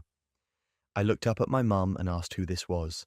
She'd gone completely still, staring at the album in my hands with an expression I'd never seen on her face before. Fear maybe, or something close to it. She was quiet for so long I thought she might not answer. Then she sat down on an old trunk, took a deep breath and told me something that would change everything I thought I knew about my family. She'd been married before my dad. Her first husband's name was Michael. They'd gotten married when she was 22, right out of college, young and naive and thinking she knew what love was supposed to look like. But Michael turned out to be abusive. It started small, controlling behavior, jealousy, isolating her from friends. Then it escalated to verbal abuse, then physical. My mum said she stayed for 2 years, kept thinking it would get better, that she could fix it. All the things people tell themselves when they're trapped in that situation. Then one night, after a particularly bad incident, she packed a bag while he was at work and left. Just disappeared. Went to a different state, stayed with a friend from college, started over completely. She changed her name, not legally at first, just started using her middle name instead of her first name, used her mother's maiden name instead of Michael's last name. She got a new job, built a new life, tried to forget that chapter ever existed. She met my dad a year later, fell in love, got married, had kids, and never looked back.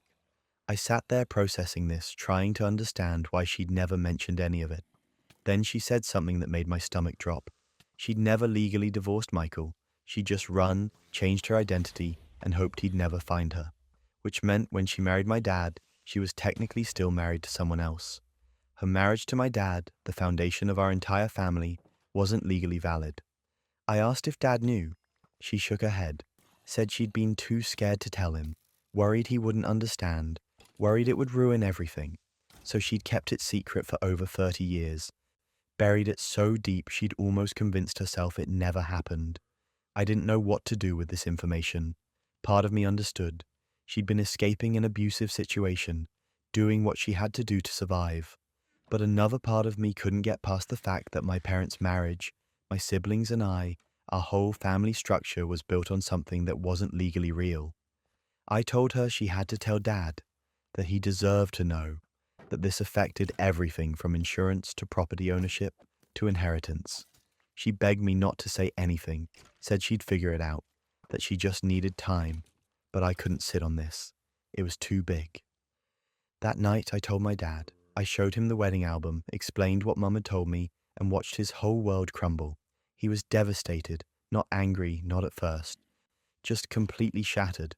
He kept saying he didn't understand why she wouldn't trust him with this, why she'd let him live a lie for 3 decades. Things went from bad to unhinged. They had to consult lawyers to figure out the legal implications. Turned out everything was questionable.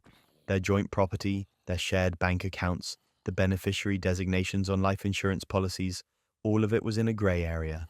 Because the marriage wasn't valid, they'd have to quietly divorce and then remarry to fix it legally. My siblings found out shortly after. My older brother was furious, felt betrayed that Mum had hidden something this massive. My younger sister was more sympathetic but still hurt. We all were. Every childhood memory suddenly had this asterisk next to it. Every family photo, every holiday, every milestone was built on something that wasn't quite real. Mum tried to explain her reasoning. She'd been terrified of Michael finding her, terrified of the legal complications, terrified of judgment. She'd made a choice to protect herself and thought she could just leave the past behind. She never meant to hurt us, never meant for it to go this far. I understood her trauma. I really did. Leaving an abusive relationship is complicated and messy, and people do what they have to do to survive. But the secrecy, the decades of hiding this truth from Dad, from us, it fractured something in our family that I'm not sure can ever be fully repaired.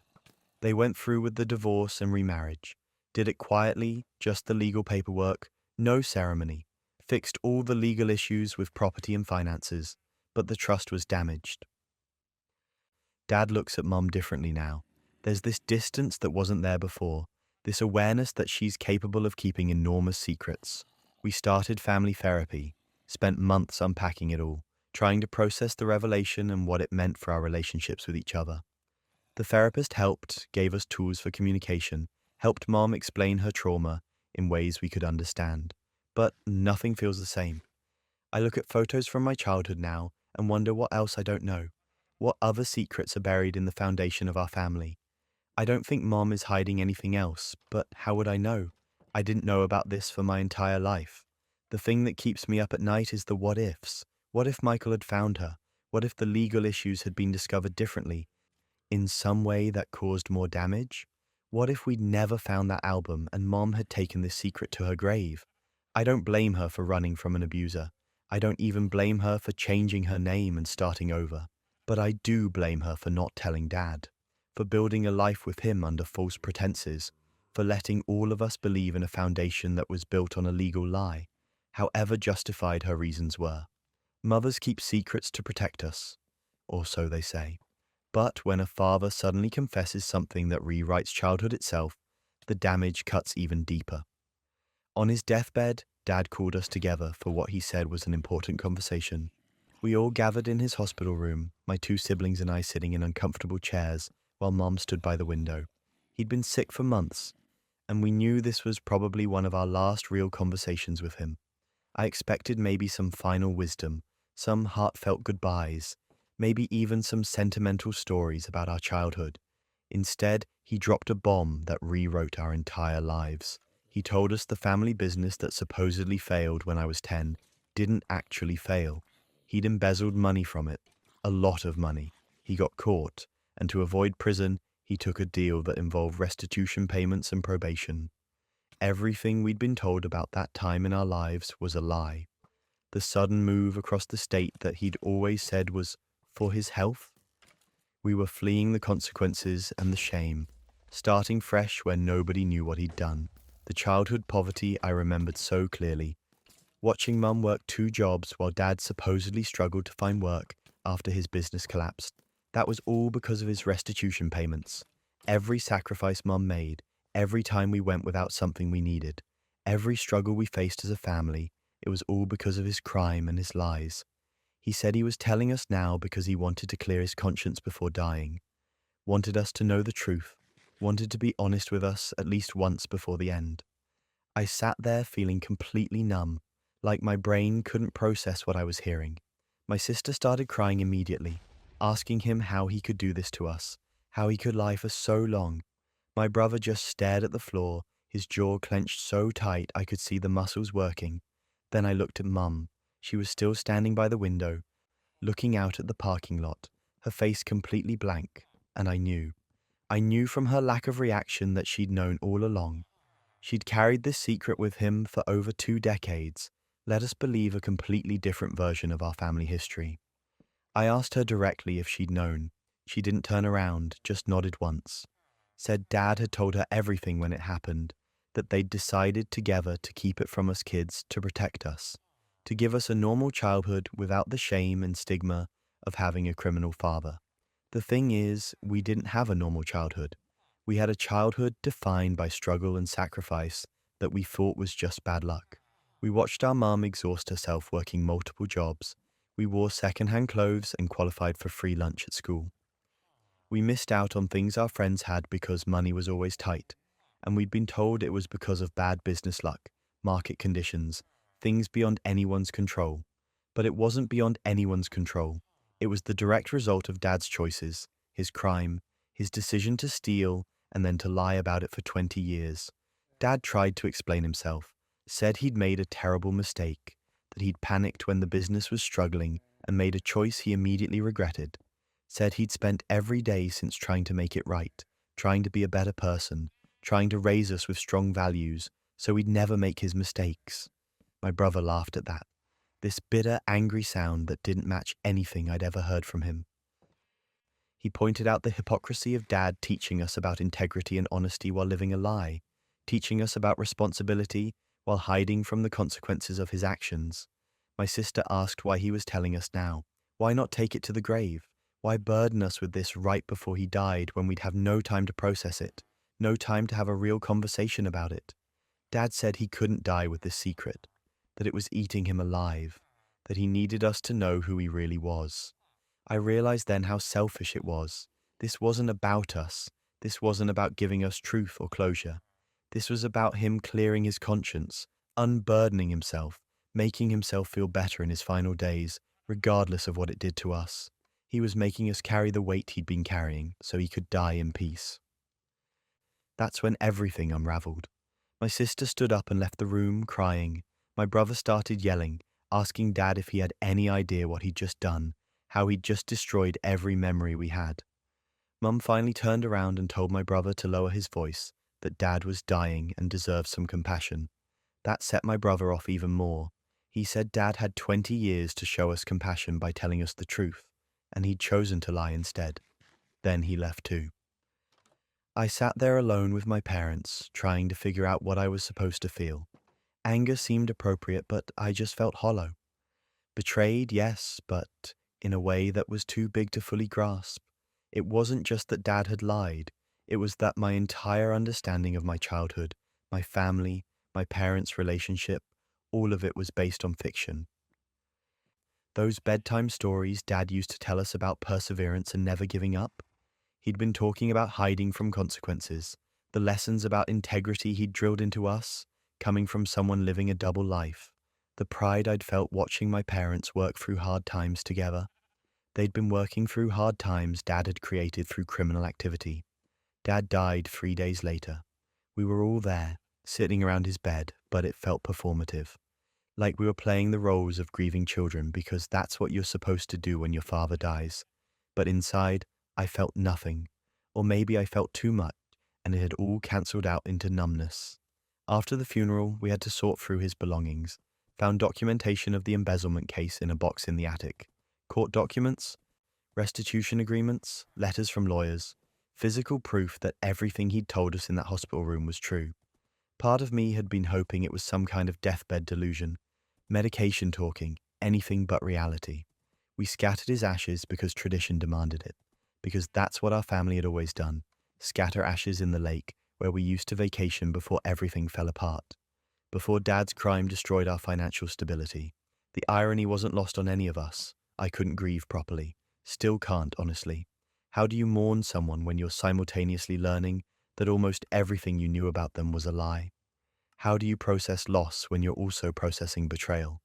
How do you remember the good times when you now know they were built on a foundation of crime and deception. My siblings and I don't talk about it much. We went through the motions of being a family at the funeral and the wake, but there's this new distance between us now, like we're all individually trying to rewrite our childhood memories with this new information, and we're not ready to compare notes yet. Mom tried to explain her decision to keep the secret, said she was protecting us, that we were too young to understand, but telling us would have only made things harder. I get her reasoning intellectually, but emotionally I can't reconcile it. She watched us struggle and suffer and blame bad luck instead of telling us the truth. She let Dad be the hero of his own redemption story, when really he was just serving out consequences. Looking back now, I can see moments that make more sense. Times when money arguments between my parents got heated and ended abruptly when we walked in. The way Dad always changed the subject when anyone asked about the old business. How we never went back to our hometown, never maintained contact with people from that time in our lives. The pieces were there, I just didn't know I was supposed to be looking for a pattern. My childhood wasn't what I thought it was. It wasn't a story of a family facing adversity together and coming through stronger. It was a story of consequences and cover-ups, of a father who made terrible choices and a mother who helped him hide them, of kids who were kept in the dark for their own supposed good. And now I'm left trying to figure out which memories are real and which ones are tainted by this new context. Did Dad really believe all those lessons about integrity he taught us? Or was he just trying to make sure we didn't turn out like him? Were Mom's sacrifices noble or just necessary to pay for Dad's mistakes? Was any of it real, or was it all just a performance to maintain the lie? I don't have answers, just this weird mix of anger and grief and confusion that doesn't resolve into anything coherent. Just the knowledge that my father cleared his conscience by destroying mine. Death confessions might clear someone's conscience, but they destroy everyone else's peace. Speaking of family betrayal, wait until you hear how one sister tried to literally replace her sibling. My younger sister Katie always competed with me. Ever since we were kids, she wanted everything I had. If I took piano lessons, she'd beg our parents for piano lessons. If I joined the debate team, suddenly she wanted to do debate too. When I chose my college, she applied to the same one. When I picked a major, she picked the same major. It was annoying, sure, but I chalked it up to little sister worship or something. Irritating, but ultimately harmless. Or so I thought. When I got engaged to my fiancé Marcus, I expected Katie to be happy for me. She was, at least on the surface. Congratulated us, helped me look at venues, acted like a supportive sister. But then things started getting weird. She began showing up at events with Marcus's family that I wasn't even at. His mum would mention running into Katie at the grocery store, how sweet it was that she stopped to chat. His sister posted photos from a girls' brunch that included Katie. His cousin tagged her in a post about a family barbecue. At first, I thought it was nice that she was getting along with my future in-laws, blending families and all that, but the frequency was odd. She was spending more time with his family than I was, and I was the one actually marrying into it. Then she started posting photos with them constantly. Pictures with Marcus's mom, calling her my second mother, in the captions. Photos with his sisters with captions about family bonding time. Group shots from family events I didn't even know were happening. It felt invasive in a way I couldn't quite articulate, like she was inserting herself into my life in this really uncomfortable way. I mentioned it to Marcus, said it was getting a bit much. He agreed it was strange, but suggested maybe Katie just really liked his family, that I shouldn't read too much into it. So I tried to let it go. Tried not to be weird about my sister being friendly with my fiancé's relatives. Then Marcus's cousin Sarah called me. She sounded uncomfortable, said she needed to tell me something but didn't want to start drama. She'd been at a work event where someone asked about her family and she'd mentioned her cousin was getting married soon. One of her co-workers got excited and said, "Oh, you must mean Katie, right?" She's seen all the photos. Katie had shown her the engagement ring, told her all about the wedding plans. Sarah had corrected her, explained that actually I was the one getting married, that Katie was my sister. The co-worker looked confused, said that wasn't what Katie had told her. According to Katie, she was the bride. I was just a friend helping with planning. I felt like someone had dumped ice water over my head. Sarah kept talking, said she'd started asking around after that conversation. Multiple people in Katie's social circle believed she was engaged to Marcus. She'd been showing people a ring, talking about venue selections, discussing honeymoon plans. She'd created this entire elaborate fantasy where she was living my life. I didn't want to believe it. It was too bizarre, too unhinged. But Sarah sent me screenshots, messages where Katie talked about her fiancé, photos she'd posted with carefully cropped angles that made it look like she was the one with the ring, captions that were deliberately misleading without being outright lies. That's when everything unraveled. I went through Katie's social media with new eyes, looking at every post from the past 6 months. The evidence was everywhere once I knew what to look for. Comments she'd left vague enough to be interpreted as her being the bride. Photos with Marcus's family positioned like she was the one joining them. Stories she'd shared about wedding planning without ever explicitly saying whose wedding it was. I screenshot everything, every post, every comment, every misleading caption. I compiled witness statements from Sarah and others who'd heard Katie claim to be engaged. I even found the fake engagement ring she'd been showing people, bought from some online retailer, sitting in her apartment when I stopped by unannounced. Then I confronted her, showed her everything I'd gathered, asked her to explain what the hell she thought she was doing. At first, she tried to deny it, said I was misinterpreting things, that people had just gotten confused, but the evidence was overwhelming. I had screenshots of her literally telling people she was engaged to Marcus. When she realized she couldn't talk her way out of it, she broke down completely, started crying, said she'd been jealous her whole life, that everything came so easily to me while she had to struggle. She wanted my life, wanted to know what it felt like to be me for once. She'd gotten carried away, let the fantasy grow until she'd half convinced herself it was real.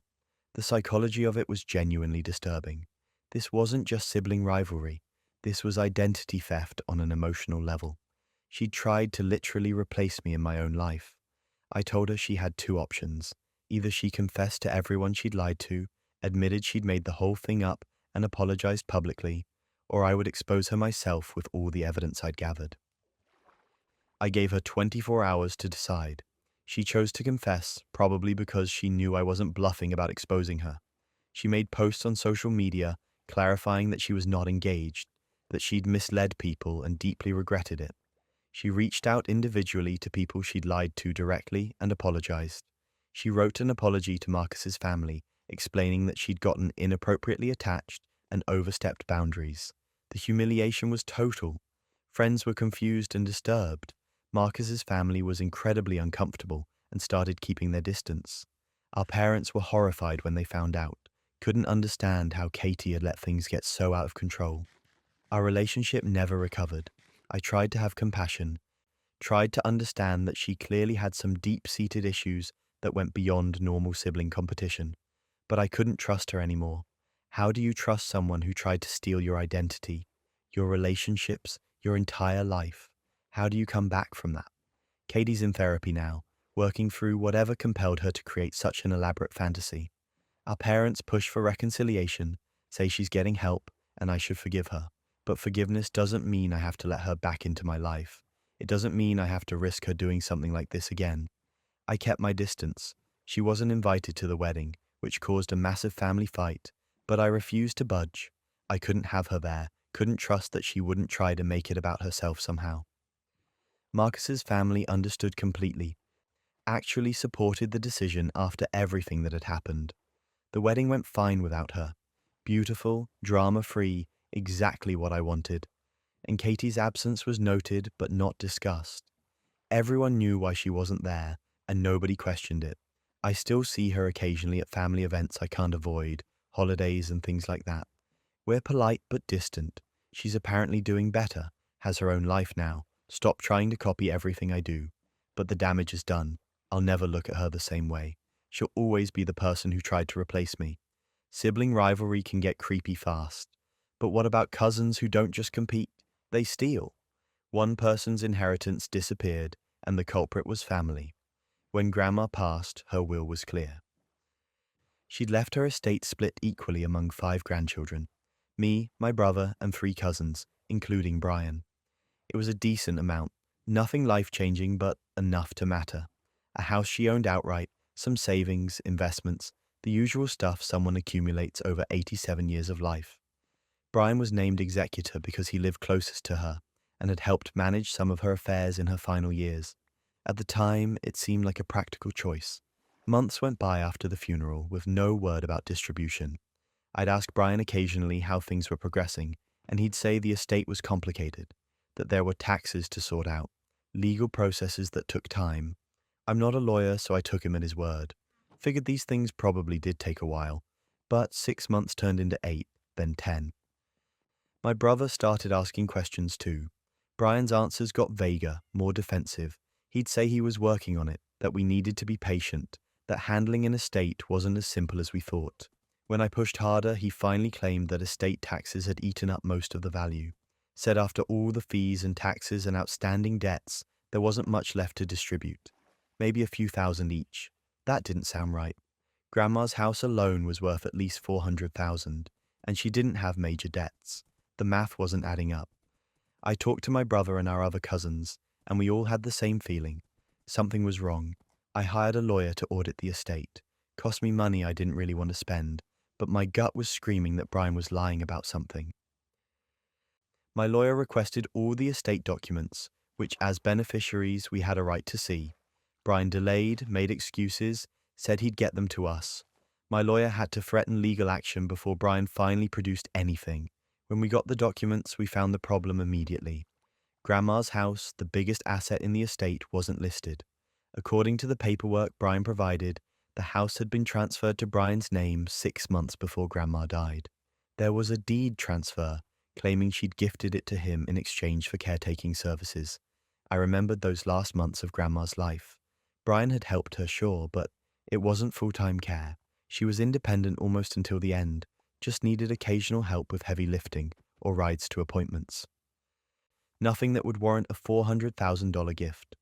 My lawyer dug deeper and found that Brian had sold the house 3 months after Grandma's death. Sold it and pocketed the entire amount, $400,000 that should have been split 5 ways, and he'd kept it all for himself. We requested the original deed transfer documents. When my lawyer examined them, he brought in a forensic document examiner, someone who specializes in detecting forgeries. The analysis came back definitive. The signature on the deed transfer wasn't Grandma's. It was close, a good forgery, but not perfect. Pressure points were wrong, certain letter formations were off. Brian had forged Grandma's signature on documents transferring her house to himself. The audacity was genuinely breathtaking. He'd forged legal documents, stolen hundreds of thousands of dollars from his own family, and thought he'd get away with it by hiding behind his role as executor. We filed criminal charges, fraud, forgery, and because Grandma was elderly when the documents were supposedly signed, elder abuse charges as well. Brian's defense was that Grandma had actually wanted him to have the house, that she'd told him so verbally even if the signatures on the documents weren't quite right. He claimed she'd been senile in her final months, that she'd gotten confused about paperwork, but her intent was clear. That's when we produced Grandma's medical records. Her doctor had assessed her cognitive function regularly in her final year because of some other health issues. Every assessment showed she was mentally sharp right up until the end. No dementia, no confusion. Completely capable of understanding legal documents and making decisions. If she'd wanted to gift Brian the house, she would have done it properly with a lawyer present, not through some forged paperwork. But that wasn't even the worst part. As the investigation continued, we discovered Brian had also taken jewelry and other valuables from Grandma's house before the estate was even inventoried. Items that should have been included in the distribution, just gone. He'd systematically looted the estate while playing the role of grieving grandson and trustworthy executor. The evidence was overwhelming. The forged signatures, the medical records proving Grandma's competence, the timeline showing Brian had sold the house and spent the money while telling us the estate was still being processed. His lies unraveled completely under scrutiny. Brian was arrested. Watching the police take him away at a family gathering was surreal. His parents, my aunt and uncle, were devastated. They tried to defend him at first, said there must be some misunderstanding, but the evidence was too clear. Even they couldn't deny what he'd done once they saw all the documentation. The legal process took over a year. Brian eventually pleaded guilty to avoid a longer sentence, got 2 years in prison and was ordered to pay full restitution. We recovered most of the money from what he hadn't already spent. He'd bought a new car, taken expensive vacations, made some bad investments, but the bulk of it was still there. Sitting in accounts we were able to freeze. We finally got our inheritance distributed the way Grandma had intended, split 5 ways, significantly more than the few thousand Brian had claimed was left. It didn't bring Grandma back, didn't undo the betrayal, but at least her wishes were honored in the end. Family gatherings are incredibly awkward now. Brian's parents still come to things, but there's this tension that never fully goes away. We're civil, we're polite, but everyone knows what happened. Everyone knows their son stole from his dying grandmother and tried to cheat his cousins out of their inheritance. Brian got out of prison 8 months ago. He's not invited to family events, which his parents accept but clearly resent. They've tried a few times to push for reconciliation, saying he's paid his debt to society and we should forgive. But forgiving doesn't mean forgetting. It doesn't mean pretending he didn't do something fundamentally inexcusable. I think about what would have happened if I hadn't hired that lawyer. If I'd just accepted Brian's explanation about taxes and fees eating up the estate. He would have gotten away with it completely, would have stolen $400,000 from his own family and faced 0 consequences. The thought makes me sick. Grandma trusted him, we all did, and he used that trust to systematically rob her estate while playing the dutiful grandson. That kind of betrayal doesn't just hurt financially, it changes how you see people, how you trust family. Family theft hits different because you never see it coming. But workplace betrayal, that's a battlefield some people navigate daily, like when a coworker literally rewrote someone's work. I spent 3 months on a crucial report for our company's expansion strategy. 3 months of research, data analysis, market projections, risk assessments, everything the executive team would need to make informed decisions about our next 5 years. This wasn't just busy work. This was the kind of project that could define a career. I'd put in late nights, weekends, sacrifice plans with friends, all to make sure this report was perfect. The presentation was scheduled for 9 a.m. on a Thursday. The CEO would be there, along with the entire C-suite and the board of directors. I'd been preparing for weeks, knew the material inside and out, felt confident I could answer any question they threw at me. The night before, I did a final review of the report on our shared drive where all the project files lived. Everything looked good. Clean data, solid recommendations, clear visuals. I went home feeling ready, got a decent night's sleep for once, and showed up to the office an hour early to do one last run-through. That's when I opened the file and felt my stomach drop. The report was there, same file name, same general structure, but the content had been changed. Key data points were wrong, numbers that didn't match my research, recommendations that were backwards, suggesting we expand into markets I'd specifically identified as high risk, projections that made no sense based on the actual data, and my name, which had been prominently listed as lead researcher and author, was now buried in the footnotes. Instead, Dean's name was front and center as primary contributor. Dean was a co-worker on the same team, someone who'd been with the company about as long as I had. We weren't friends exactly, but we'd always been professionally cordial. He'd helped with some of the early research on this project, minor stuff, gathering publicly available data and organizing files, nothing that warranted primary credit. I checked the version history, hands shaking. Dean had accessed the file at 2:17 a.m. He'd spent 45 minutes making edits, systematically changing data, reversing recommendations, and rearranging the credit structure. It was deliberate, methodical sabotage designed to either make me look incompetent or steal credit for the work, probably both. I had 2 hours until the presentation, 2 hours to figure out what to do. My first instinct was panic, but then I remembered something. I'd been backing up my work to my personal cloud storage throughout the project, paranoid about losing months of work to a technical glitch. I pulled up my cloud drive and there it was, my original report, untouched, exactly as I'd intended it. I downloaded it, saved multiple copies, and then I made a decision. I wasn't going to quietly fix this and pretend nothing happened. Dean had tried to sabotage months of my work right before the biggest presentation of my career. He deserved to face consequences. The conference room filled up.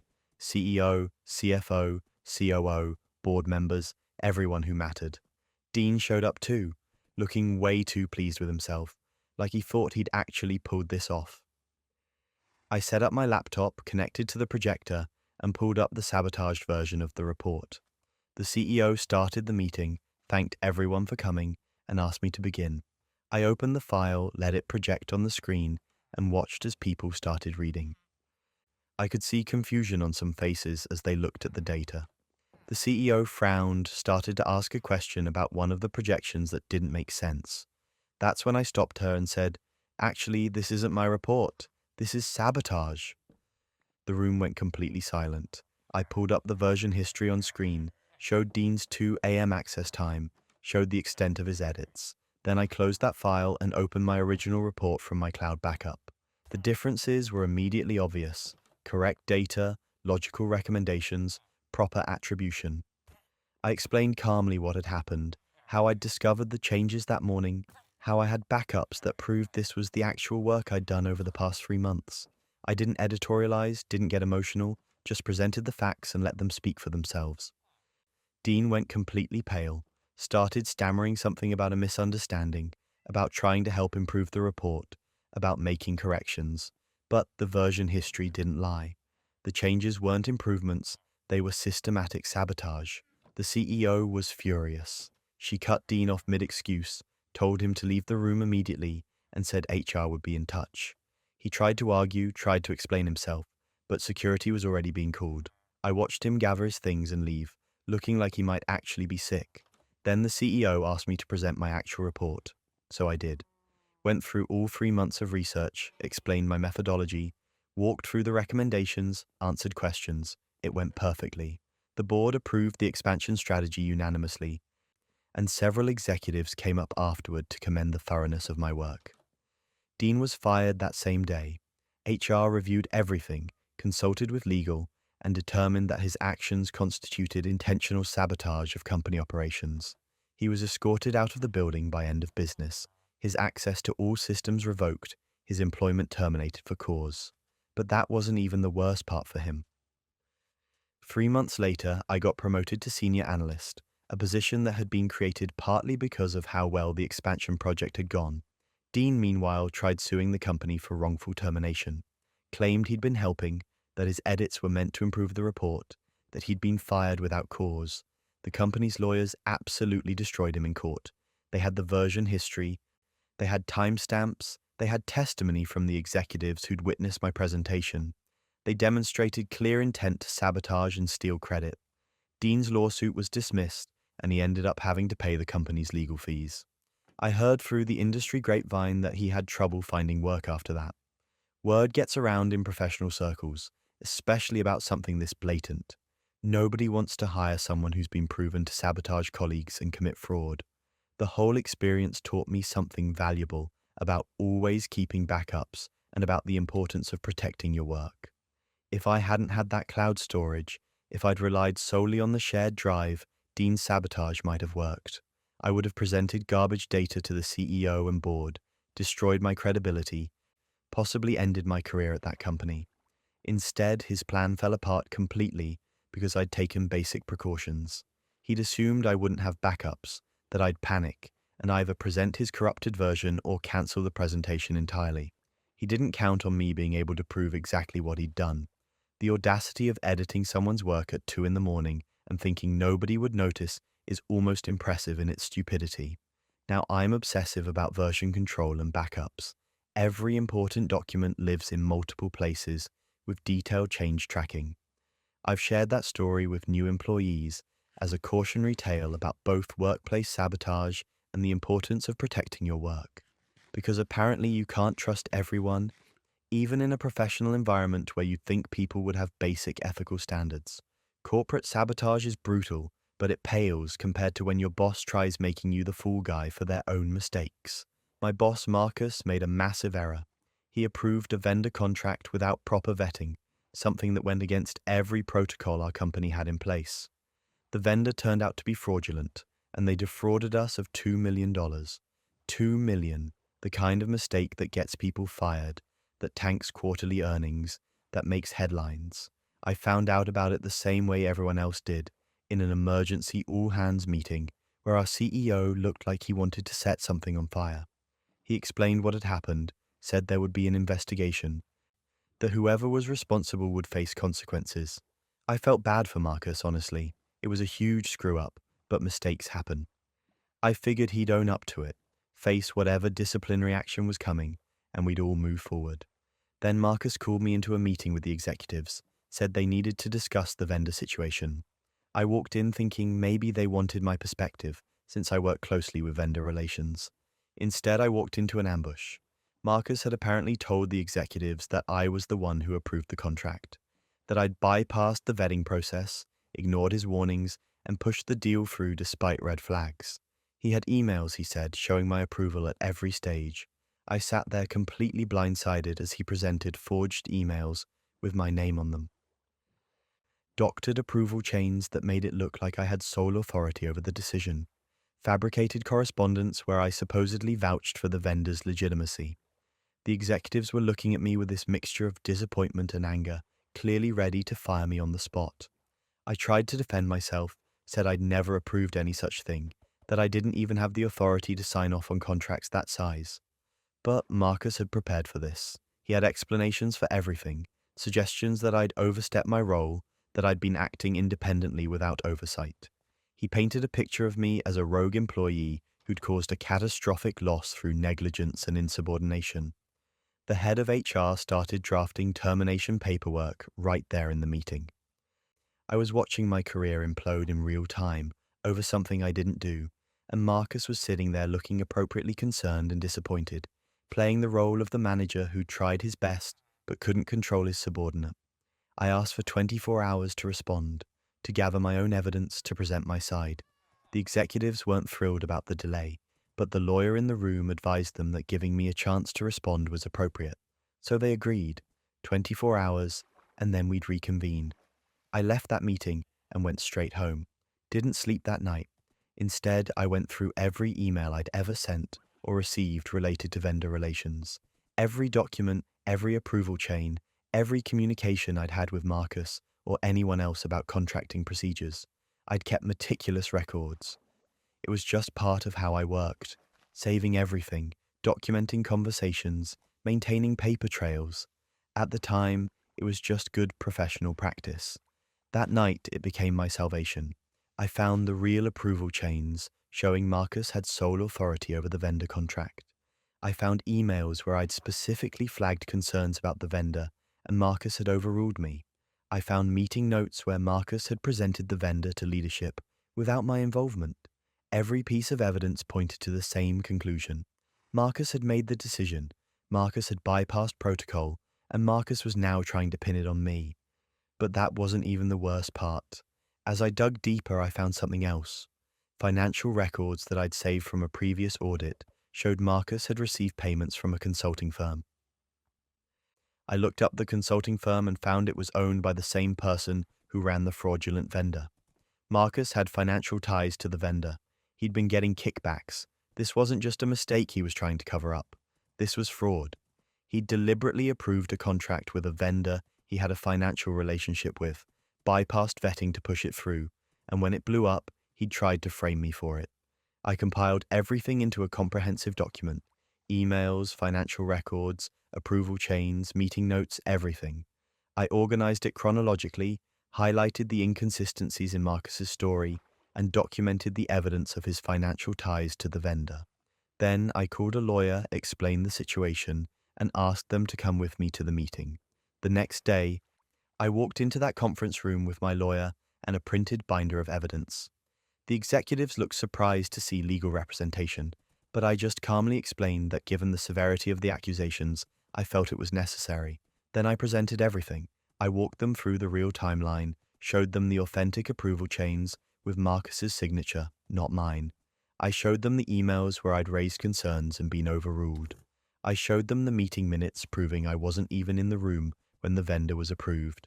Then I showed them the financial connection, the payments from the consulting firm to Marcus, the ownership records linking the consulting firm to the fraudulent vendor, the evidence that Marcus had a personal financial stake in getting that contract approved.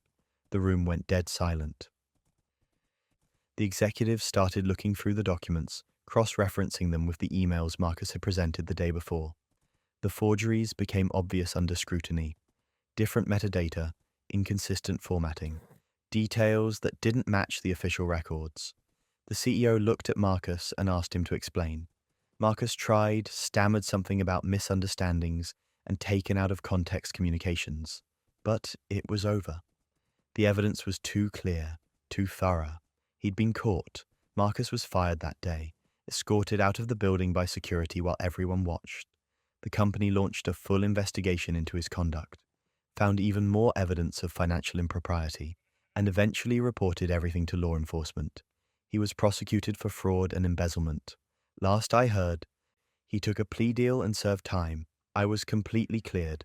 The company issued a formal apology, compensated me for the stress and reputational damage, and offered me Marcus's former position.